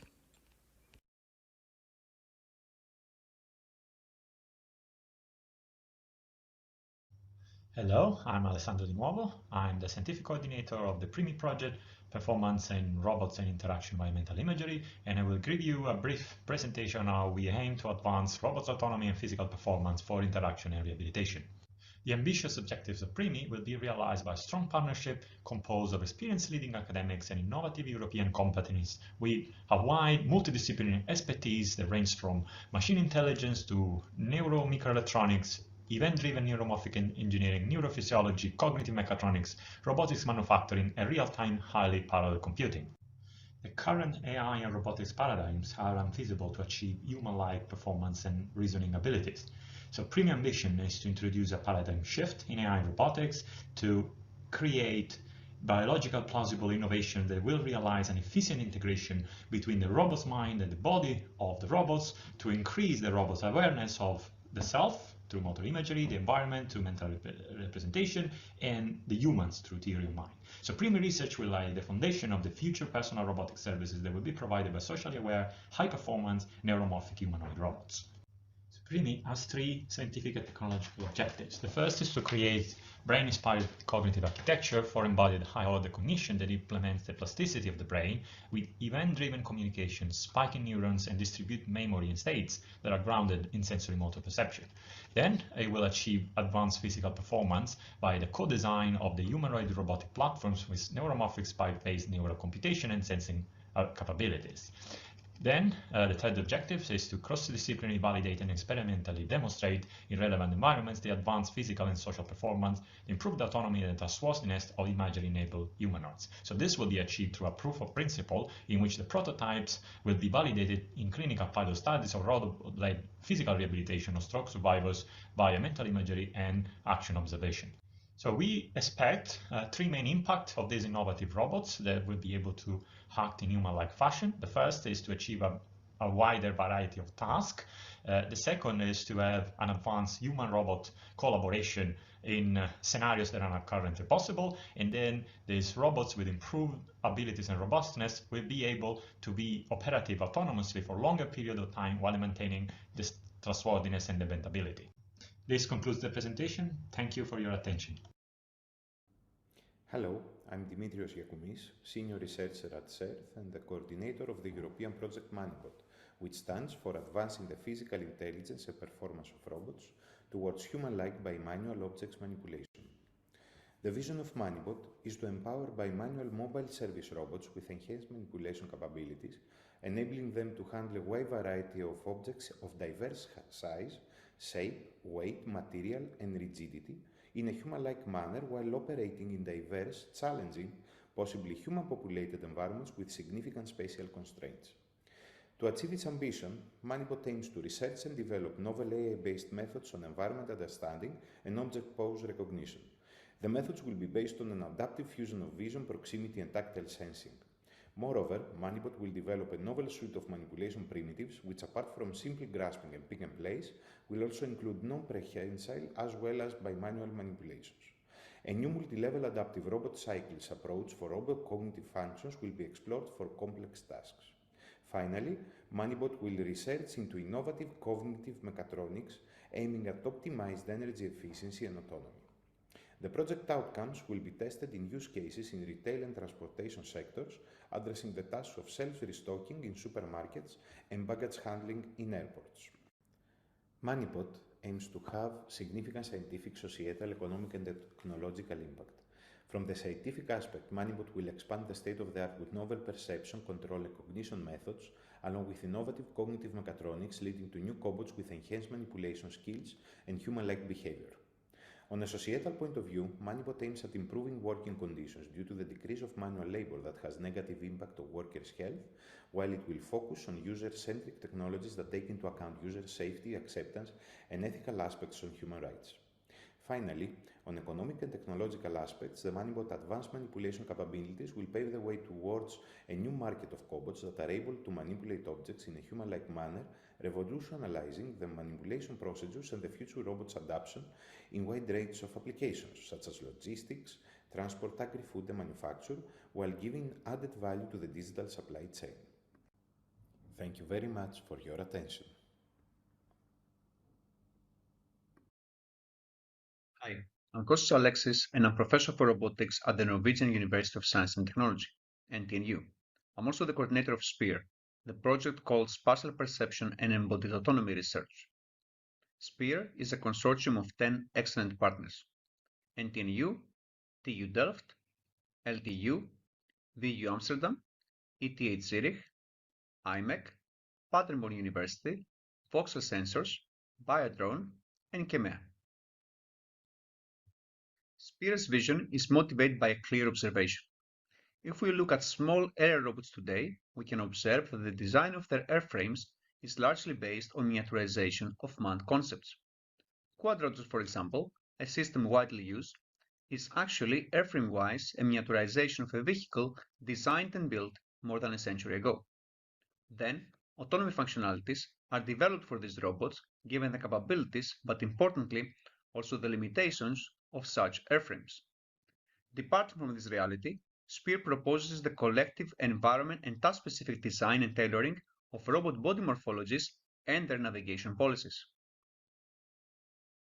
Through a coupled computational loop, the forces of evolutionary algorithms and deep navigation policy learning are holistically combined to identify the best novel body and brain of aerial robots tailor-made for a class of environments and mission profiles.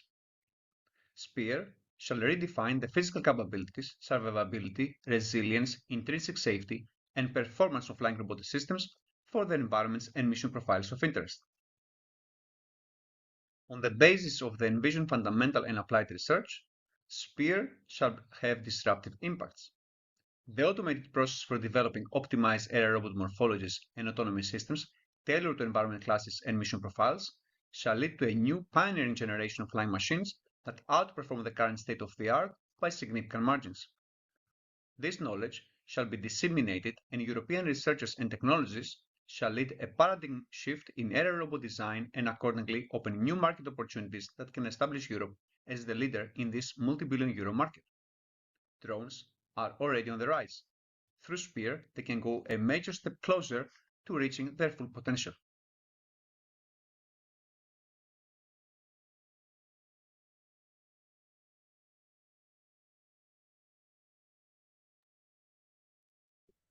Let's move on to the next call topic, Digital Emerging 0207, which is about increased robotics capabilities demonstrated in key sectors.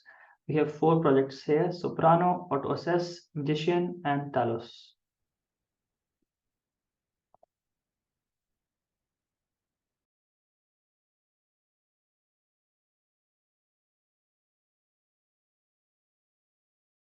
Socially acceptable and trustworthy human-robot team. Soprano, socially acceptable and trustworthy human-robot teaming for agile industries is a Horizon Europe Innovation Action project with 20 partners across Europe. Soprano aspires to scale collaboration from a single human-robot dyad to a peer-based synergy between heterogeneous robots featuring different physical and cognitive properties, supporting tasks in collaboration with humans or other robotic agents. The main project objectives are to develop advanced human-centric robotic capabilities, ensure trustworthy and dependable operation in multi-human multi-robot synergistic tasks, provide modular and reconfigurable tools to aid deployability and adaptability, realize the next generation of multi-human multi-robot teaming or LSMH MR in agile industries, maximize the project impact through open-source distribution of project results, demonstrators in multiple industries, contributions to standards, and an open call funding for SMEs and startups. The project approach is built on 3 scientific pillars comprising of cross-cutting components. The first pillar addresses technologies for enhanced context awareness and for orchestrating coordination and synchronization both at the team and at the human-robot dyad. The second pillar establishes a unique threefold strategy, driven by AI, safety engineering, simulation-based assurance, and digital twins to manage uncertainty both at design time and at runtime.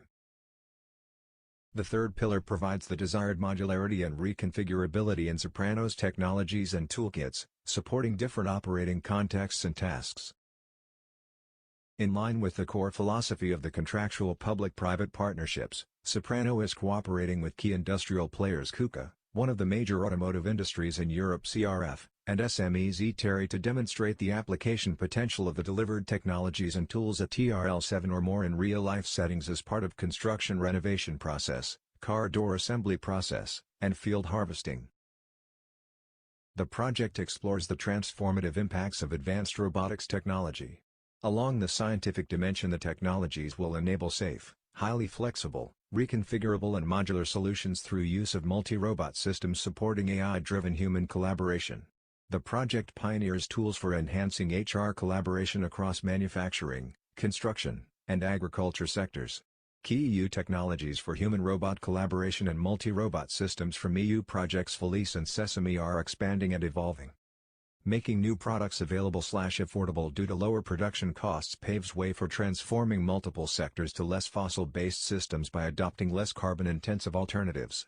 The project contributes to green transition by investing in new human skills for a climate-neutral continent, a resource-efficient society, a circular economy, and a thriving labor market, with a clear societal impact. Hi, my name is Evangelos Boukas, and I am an associate professor at the Technical University of Denmark. I am the coordinator of the AutoAssess project, which deals with autonomous aerial robotic inspection of large vessels. The AutoAssess consortium consists of 16 exceptional partners. You should find more information about them on our website, autoassess.eu. Large vessels undergo great stress, which can lead to catastrophes, including environmental disasters, as well as loss of human life. Human surveyors perform inspections in these vessels to avoid incidents like this one, and report to the ship owners their findings in order for them to correct before it's too late. The AutoAssess vision is to employ a robotic system of systems to remove humans working in confined spaces from harm's way, as well as showcase beyond human capabilities in terms of accuracy and repeatability in these inspections. In this graph, on the left side, you can see surveyors working on these dangerous areas. On the right side, you can see our proposed aerial robotic systems performing accurate and repeatable inspections. The objectives of our project are as follows. We want to perform autonomous exploration and overall assessment of these areas. We want to have comprehensive non-destructive testing in these areas with centimeter level positioning of the tool, as well as error of thickness of less than 100 micrometers. Our machine learning algorithms should detect more than 95% of the defects in a range of vessels from 0 years to more than 20 years. We want to transform those scans from our robots from just data to actionable data. Additionally, we want to have a decision support system that will plan missions, execute missions, and will also post-process the data from these missions. Finally, we want to quantify the repeatability and the accuracy of our inspections. If we achieve these objectives, we will have a great impact. We will keep humans out of these dangerous areas. We will demonstrate the decrease in the inspection cost for surveys. We will improve the accuracy of those classifications by having highly accurate positioning in GNSS-denied environments. We will achieve superhuman vessel inspection in terms of repeatability and accuracy. And lastly, we will have a rapid deployment of a system. While now you have several days for inspection, we will have all the inspection happening in less than 1 day. This was, in a nutshell, the AutoAssess project. Visit our website, autoassess.eu, and please, if you have any question, send us an email at info@autoassess.eu. Thank you. I'm Daniele Fontanelli, and I'm the coordinator of the Magician project, which stands for Immersive Learning for Imperfection Detection and Repair through Human-Robot Interaction. So basically, our idea is to develop a couple of robots that may help the human workers in carrying out operations in unsafe environments. In particular, we will start with a use case that is related to the automotive industry, in which the human workers has to detect if there are some production defects like welding sputters or dent into the chassis of the car, that they have to detect them, classify them, and then remove them using basically a grinding components that removes the material in excess. In doing so, the human worker has to work in unergonomic positions, and also is subject to vibration. So our idea is to basically learn how the human carry out the defect detection and classification, and also to understand how to remove them.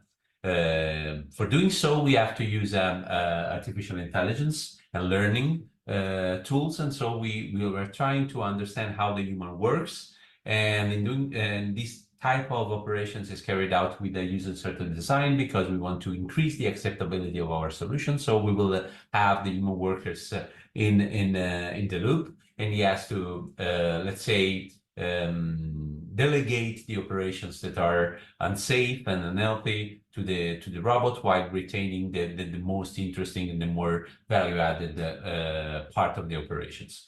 In order to do so, we have inside the project potential adopters and system integrators, and we will, in order to develop a couple of prototypes, one for the detection part and the other one for the reworking part. And in both cases, the robot has to work side by side with the human. Also, in the project, we will have an increased number of use cases and increased number of system integrators using the cascade embedding approach. The impact of the Magician are multifaceted. For example, we may think of our main impact to actually demonstrate how the AI can bring a novel way in which the work can be carried out. We will have scientific impact in human-robot interaction, technological solutions, and also economic gain for the industry. And we will show them in our project. This is the consortium. We have 11 partners, and they are distributed among the different phases of the Magician project. Talos is a recently EU-funded project that intends to develop and demonstrate world-class robotic solutions to improve operation and maintenance tasks in 3 different PV scenarios: conventional PV, floating PV, and agrivoltaics or agri-PV. Talos' mission is to increase robotics and AI capabilities in those PV scenarios, promoting innovation and advancements in both the energy and agriculture sectors. Talos Consortium represents the entire value chain for robotics, AI, and data solutions for operation and maintenance tasks in PV plants, and is composed by 13 beneficiaries and 6 other affiliated and associated partners. Talos' main objectives are to develop cutting-edge robotic solutions that will be carefully designed for each PV scenario, develop advanced AI models for anomalous detection, demonstrate these developments in a wide range of O&M activities, show the synergies that exist with dual land use, highlighting the energy food nexus present in the agrivoltaic sector, create co-design models using the valuable insights from Talos end users, and define a set of challenges that will then be tackled by European startups and SMEs through our 1.8 million euros budget to financial support tech companies. As for the pilots, Talos will have a demo site in Spain for conventional PV, 2 floating PV sites in Portugal, and 1 agri-PV site in the Netherlands. Talos robots comprise drones to do aerial inspections, PV panel cleaners, vegetation mowers, and a crop monitoring vehicle. With the successful implementation of the project, Talos will achieve new breakthroughs for autonomous operation of robots, increase the early availability of PV plants, the risk autonomous operation and maintenance interventions, and reduce the human exposure to harsh environments. This is Talos project in a nutshell. Please follow our social media accounts to get updates on our developments and new results, and thanks for watching.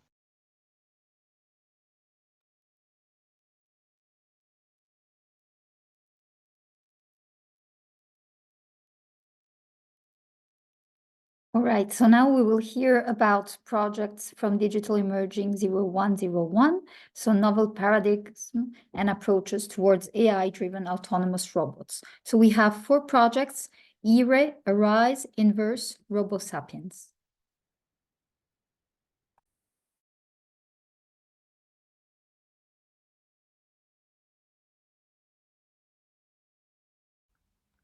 Hi, my name is Kenny Alim. I'm a professor at University of Copenhagen and I'm the coordinator of IAR.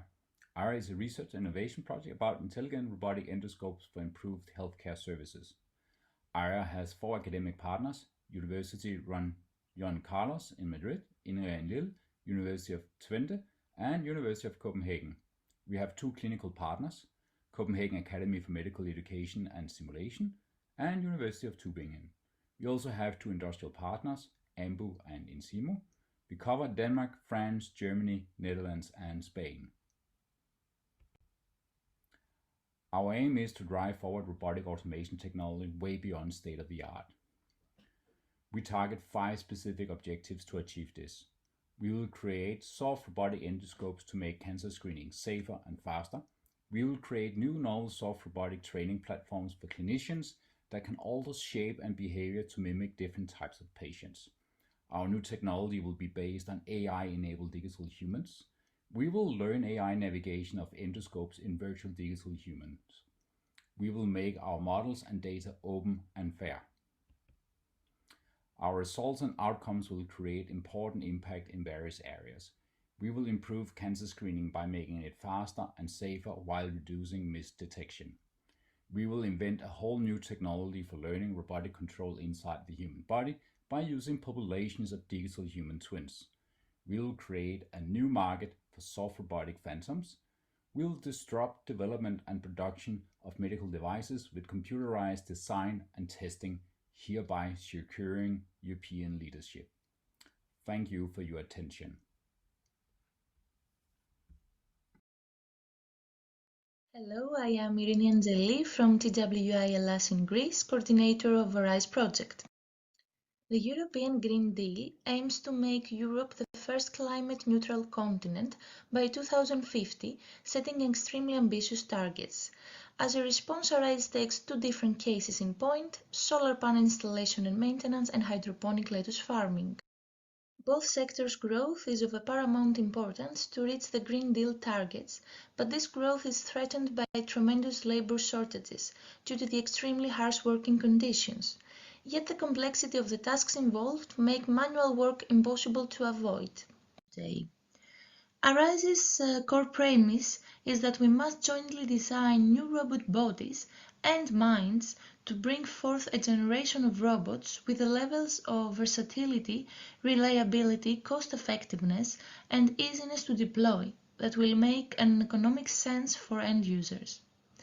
To achieve this, Arise will create a manipulator and reconfigurable end effectors that will be pneumatically driven, resulting in an inherently ingress-protected system with high load capacity and underrepresented manipulation capability that can operate in harsh conditions encountering water or dust. A combination of AI modules including active perception and semantic mapping for scene understanding, an ontological framework modeling knowledge for human-robot collaboration, and neural graph representations capturing an internal belief space model of the human intentions and verbal instructions. All these AI modules will be encapsulated within an edge native AI framework that will streamline their deployment across the cloud edge continuum.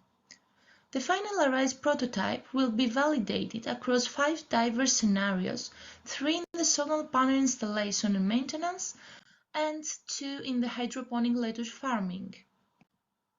Our consortium entails 4 research centers, 4 universities, a large enterprise, and 5 high-tech SMEs from 8 European countries, with a perfect mix of research technology and entrepreneurial skills to see the project through.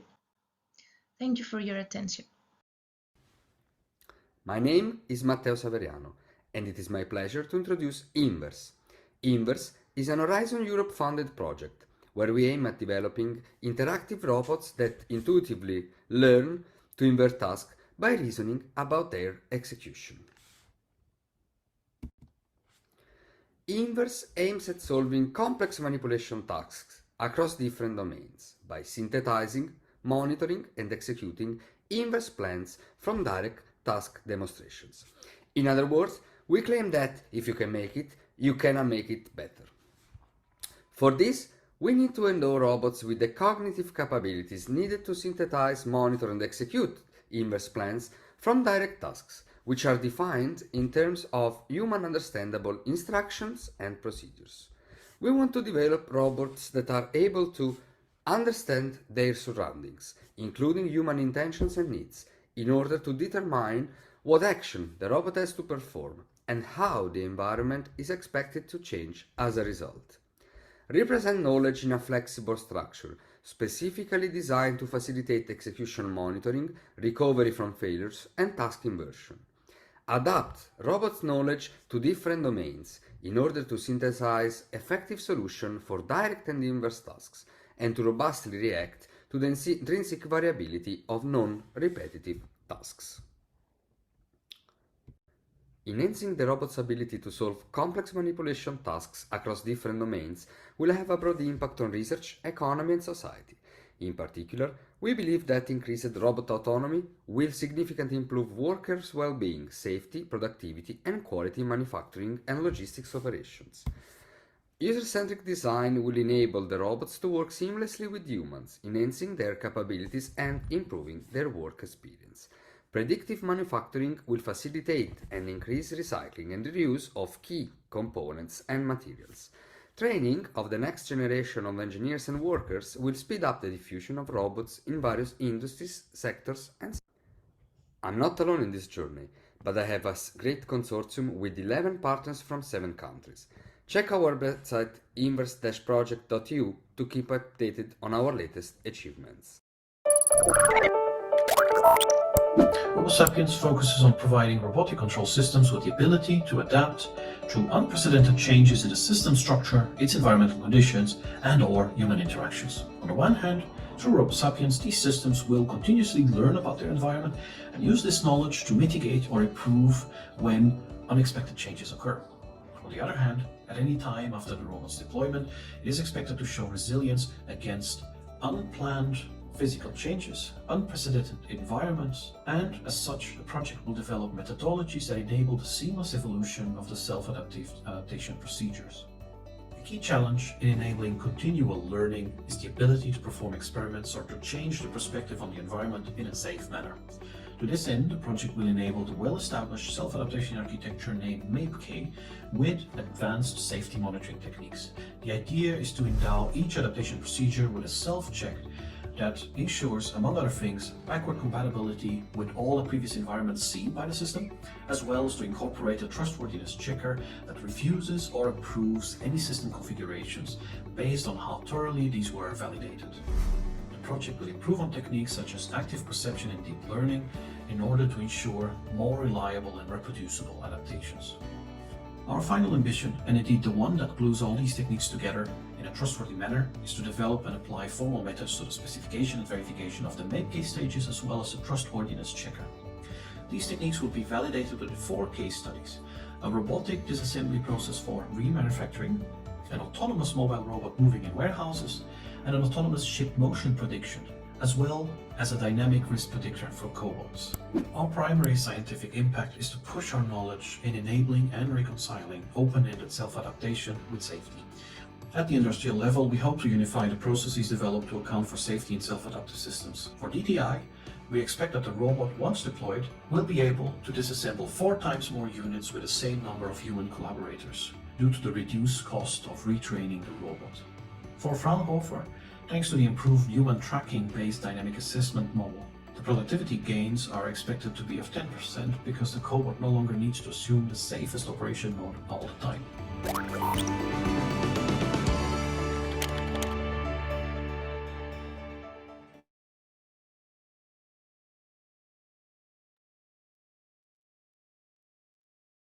Okay, we are down to the last 2 subsets of projects.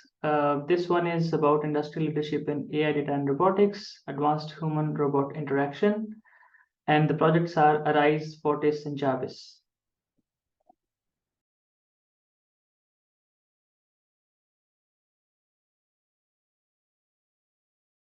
Hello, everybody. My name is Francisco Melendez, and I am the technical coordinator of ARISE. And today I will briefly introduce you to the project along with the ARISE project coordinator, my colleague Mireia de Diego. ARISE started as a project proposal submitted to the Horizon Europe call Digital Emerging 0102 in 2023, and that call asked for specific contributions on advanced human-robot interaction, with particular focus on the social dimension of robotization projects, on the realization of reusable AI models for robotics applications, and in more general terms, on the need of continuously engaging with the European innovation ecosystem, in particular with SMEs which aim to make the most out of human-centric robotic solutions. Our objectives are well aligned with such directives, and in short, our overall ambition is to develop an open innovation ecosystem on AI, data, and robotics, which is capable of generating added value to our people and industries by accelerating the agility, human centricity, and cost effectiveness of industrial robotic solutions. Hi everyone, I am Mireia de Diego. I am the overall coordinator of the ARISE project. I'll introduce the impact of this project. ARISE aims to the impact to the European innovation by participating in at least 25 FST-based funded projects. The key objectives included to strengthen the AI, data, and robotic innovation ecosystem to reach new business opportunity, collaborating with technology ecosystem like ROS2 and Fireword. The project aligns with European Innovation Action as network of digital innovation hubs. Our ARISE middleware provides impact across the European industry sector, including healthcare, manufacturing, and services. Our cutting-edge middleware can increase productivity and reduce costs, leading to the emergence of the business model, services, and job opportunities to the European industries. Our ARISE middleware promotes innovation and standardization, offering an open-source solution for agile human-robot interaction that have a lasting impact, elevating worker safety and robotic system efficiency. New markets prospect in collaborative robotics present promising opportunities for companies, for startups and SMEs embracing the innovation developed by the ARISE project. You can see our consortium. Thank you for attending this meeting. If you are interested in our project, you get in touch with us. Thank you.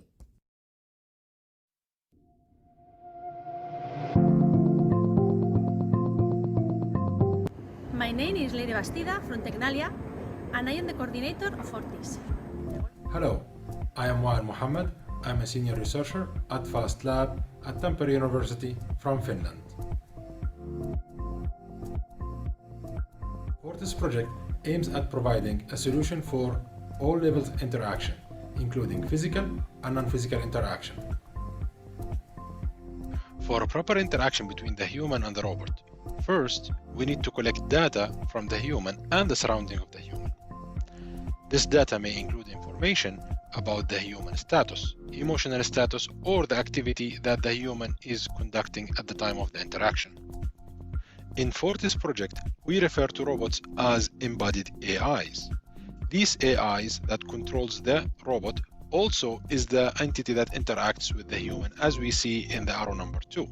This AI-based application controls the hardware, as we see in arrow number 3.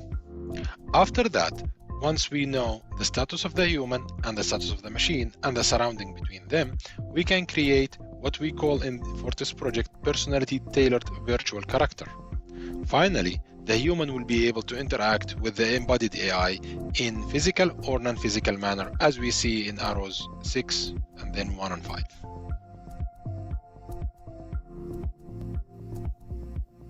To demonstrate the project solution, we will include 3 pilots from the construction sector, the infrastructure service sector, and manufacturing sector.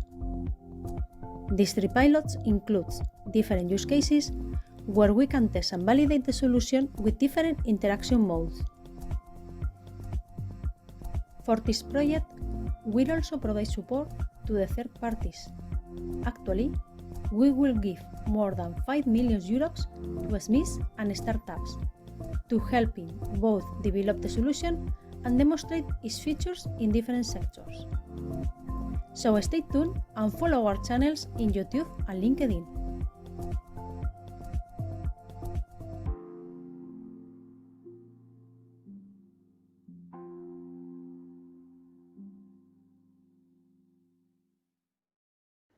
JARVIS is an EU-funded project aiming to advance human-robot collaboration in a user-centric manner. The JARVIS consortium is formed by 16 organizations from across Europe with experience in research and industrial applications. JARVIS serves as the continuation of successful EU projects with great experience on open calls and human-robot interaction. To strengthen the competitiveness of the EU industry, there is an increasing need for flexible production, exploiting the capabilities of both the machinery and human workforce. Wider industrial adoption is lagging due to the following restrictions: limited cognition and intelligence, low performance and collaborative operations, collaboration fluidity is rather low as the operators must adapt to the particularities of the robots, and complexity in robot programming, which requires the involvement of skilled engineers. Despite the fact that mechatronics are quite advanced, a perfect matching of mechanics and control is required for better human-robot interaction. Thus, JARVIS aims to develop a reusable set of tools that enable AI-driven, multimodal means of interaction. The consortium of JARVIS is fully aware of the main technological barriers, as well as the required enablers for improving the HRI functionalities in the different industrial cases. As an industry-driven innovation action, JARVIS is driven by industrial requirements which can be mapped to the JARVIS-specific objectives. The JARVIS technologies will be tested for flexibility, scalability, and user acceptance in 4 use cases, aiming to demonstrate production line and cross-sector applicability. JARVIS aims to make a major impact in 3 key fields: scientific, economic, and societal.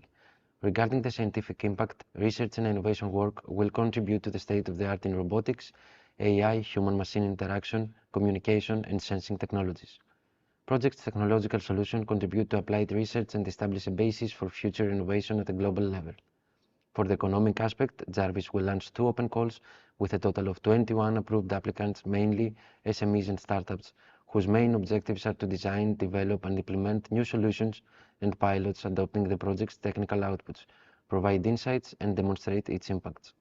The JARVIS team will not only guide and support third parties, but also monitor and assess their performance and outcomes. For the societal aspect, JARVIS aims to a reduction of human exposure to harmful environments through teleoperation, a great operator acceptance level, and improvement of ergonomic conditions by human-robot collaboration. This was the JARVIS project in a nutshell. You can follow our social media accounts. Thank you for watching.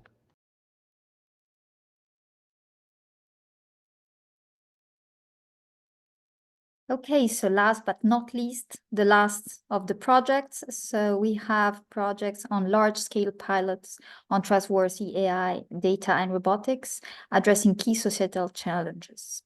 So it's the call Human 0102, and we have 3 projects: Faith, Sherek, AI4.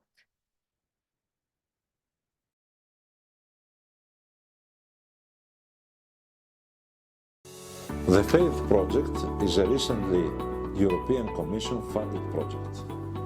FAITH acronym stands for Fostering Artificial Intelligent Trust for Humans Towards the Optimization of Trustworthiness through large-scale pilots in critical domains.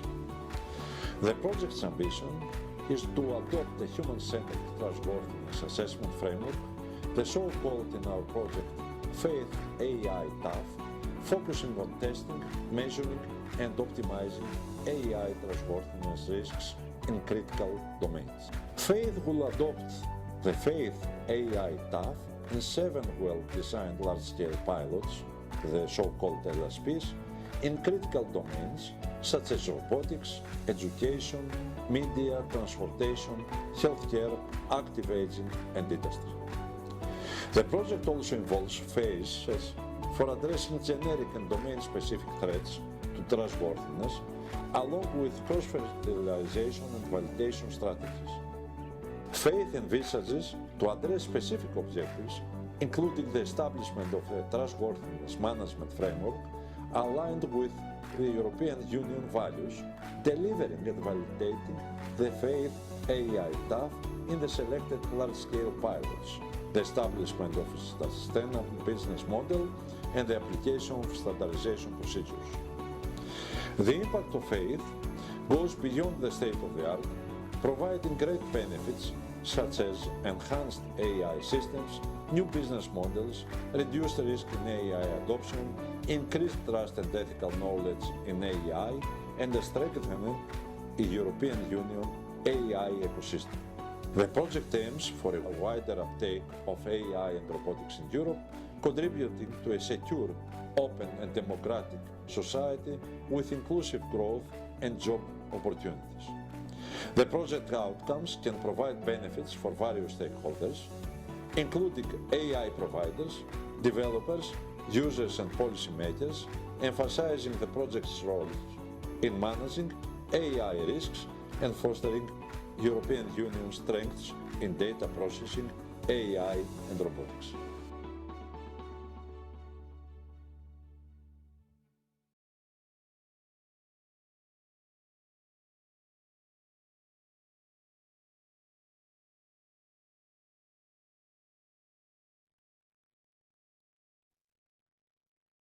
Hello everyone, I am Sarvinchal Ulsay, serving as the Project Management Assistant for the project SHREC and also holding the role of Research and Development Engineer at HKTM from Turkey, which is the coordinator of the project.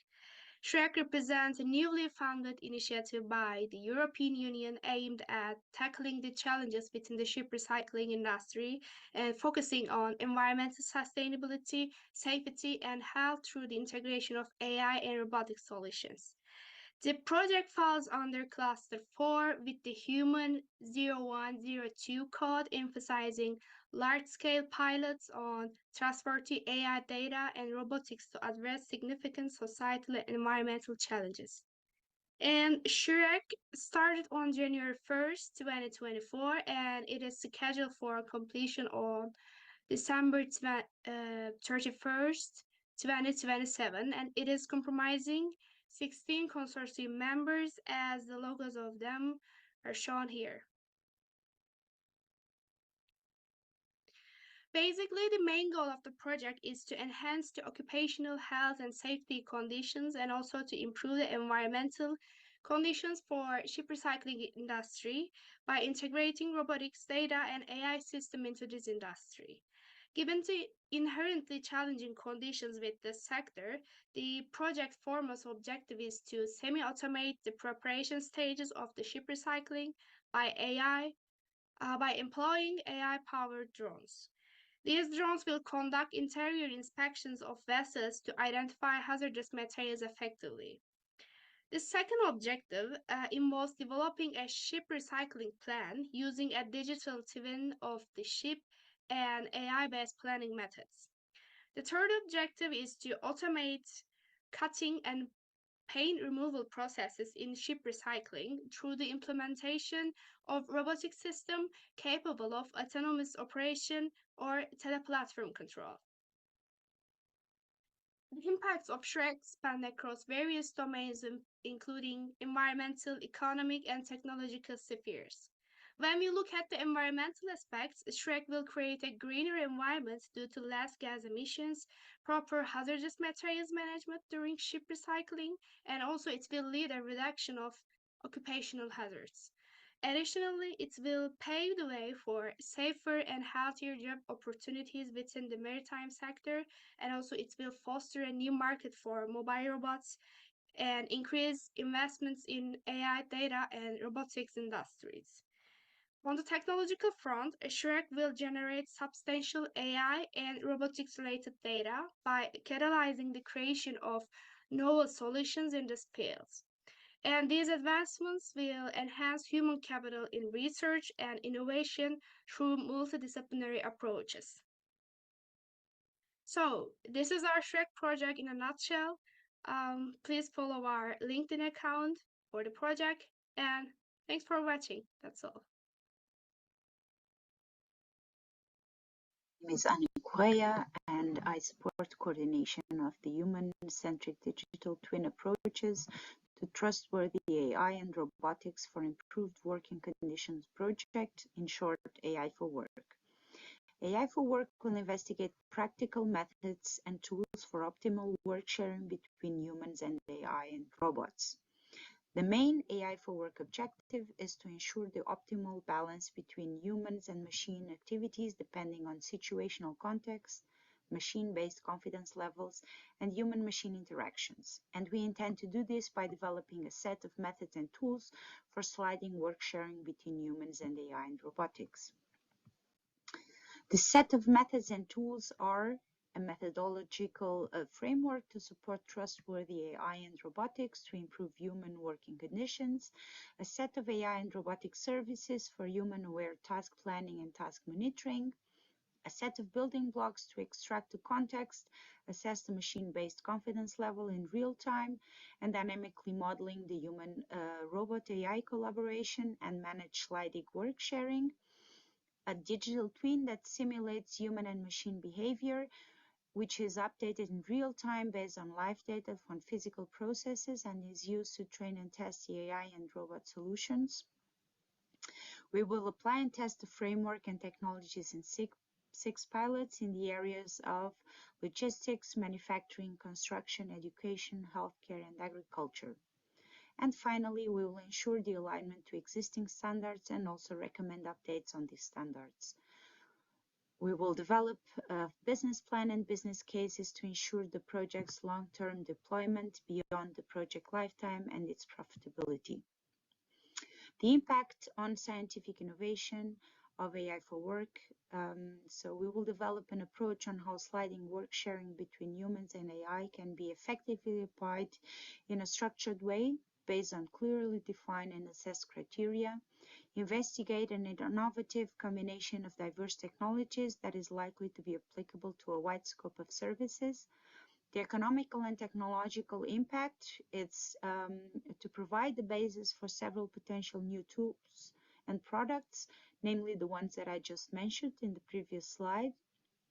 And finally, the societal impact expected is to achieve improved acceptance of AI and robotics in diverse domains, and increase the acceptance and trust regarding AI and robotics, supporting the work of the first 6 pilots initially, but later on in an extended network. Thank you so much for your attention, and until next time.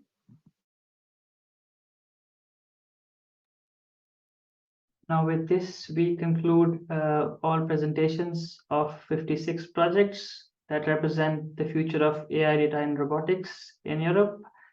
And now to conclude, I would like to request Cecile to provide closing remarks.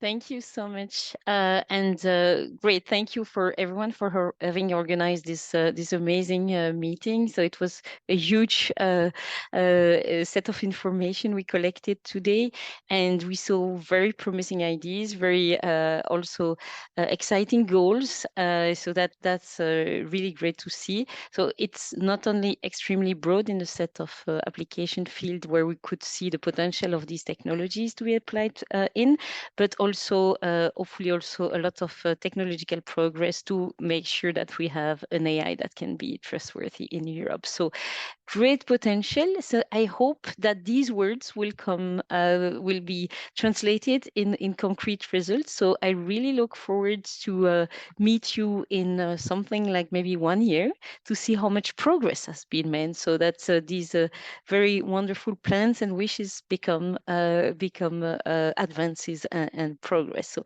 in the meantime, I wish you a lot of hard work and a lot of success, and looking forward to see your success very soon. Good luck to everyone, and thanks for the organizer again and for the team in our unit who have also been involved in organizing that. Thank you also on behalf of Adra-e for attending, and also to all the projects that contributed to making these videos. Well, now just a couple of information before we let you go. So all the videos will be available on Adra-e website and on other channels as well as, of course, the recording of this event. And in a couple of weeks, you should be able to also have a brochure of all the projects with 2 pages per project to have a description of them. Thank you all again. Very last word, don't forget the message from the beginning. Use the AIonDemand platform. This is your platform. It's for you. Use it and become part of Adra, become part of this community, and Adra-e is there to help you. Thanks to everyone.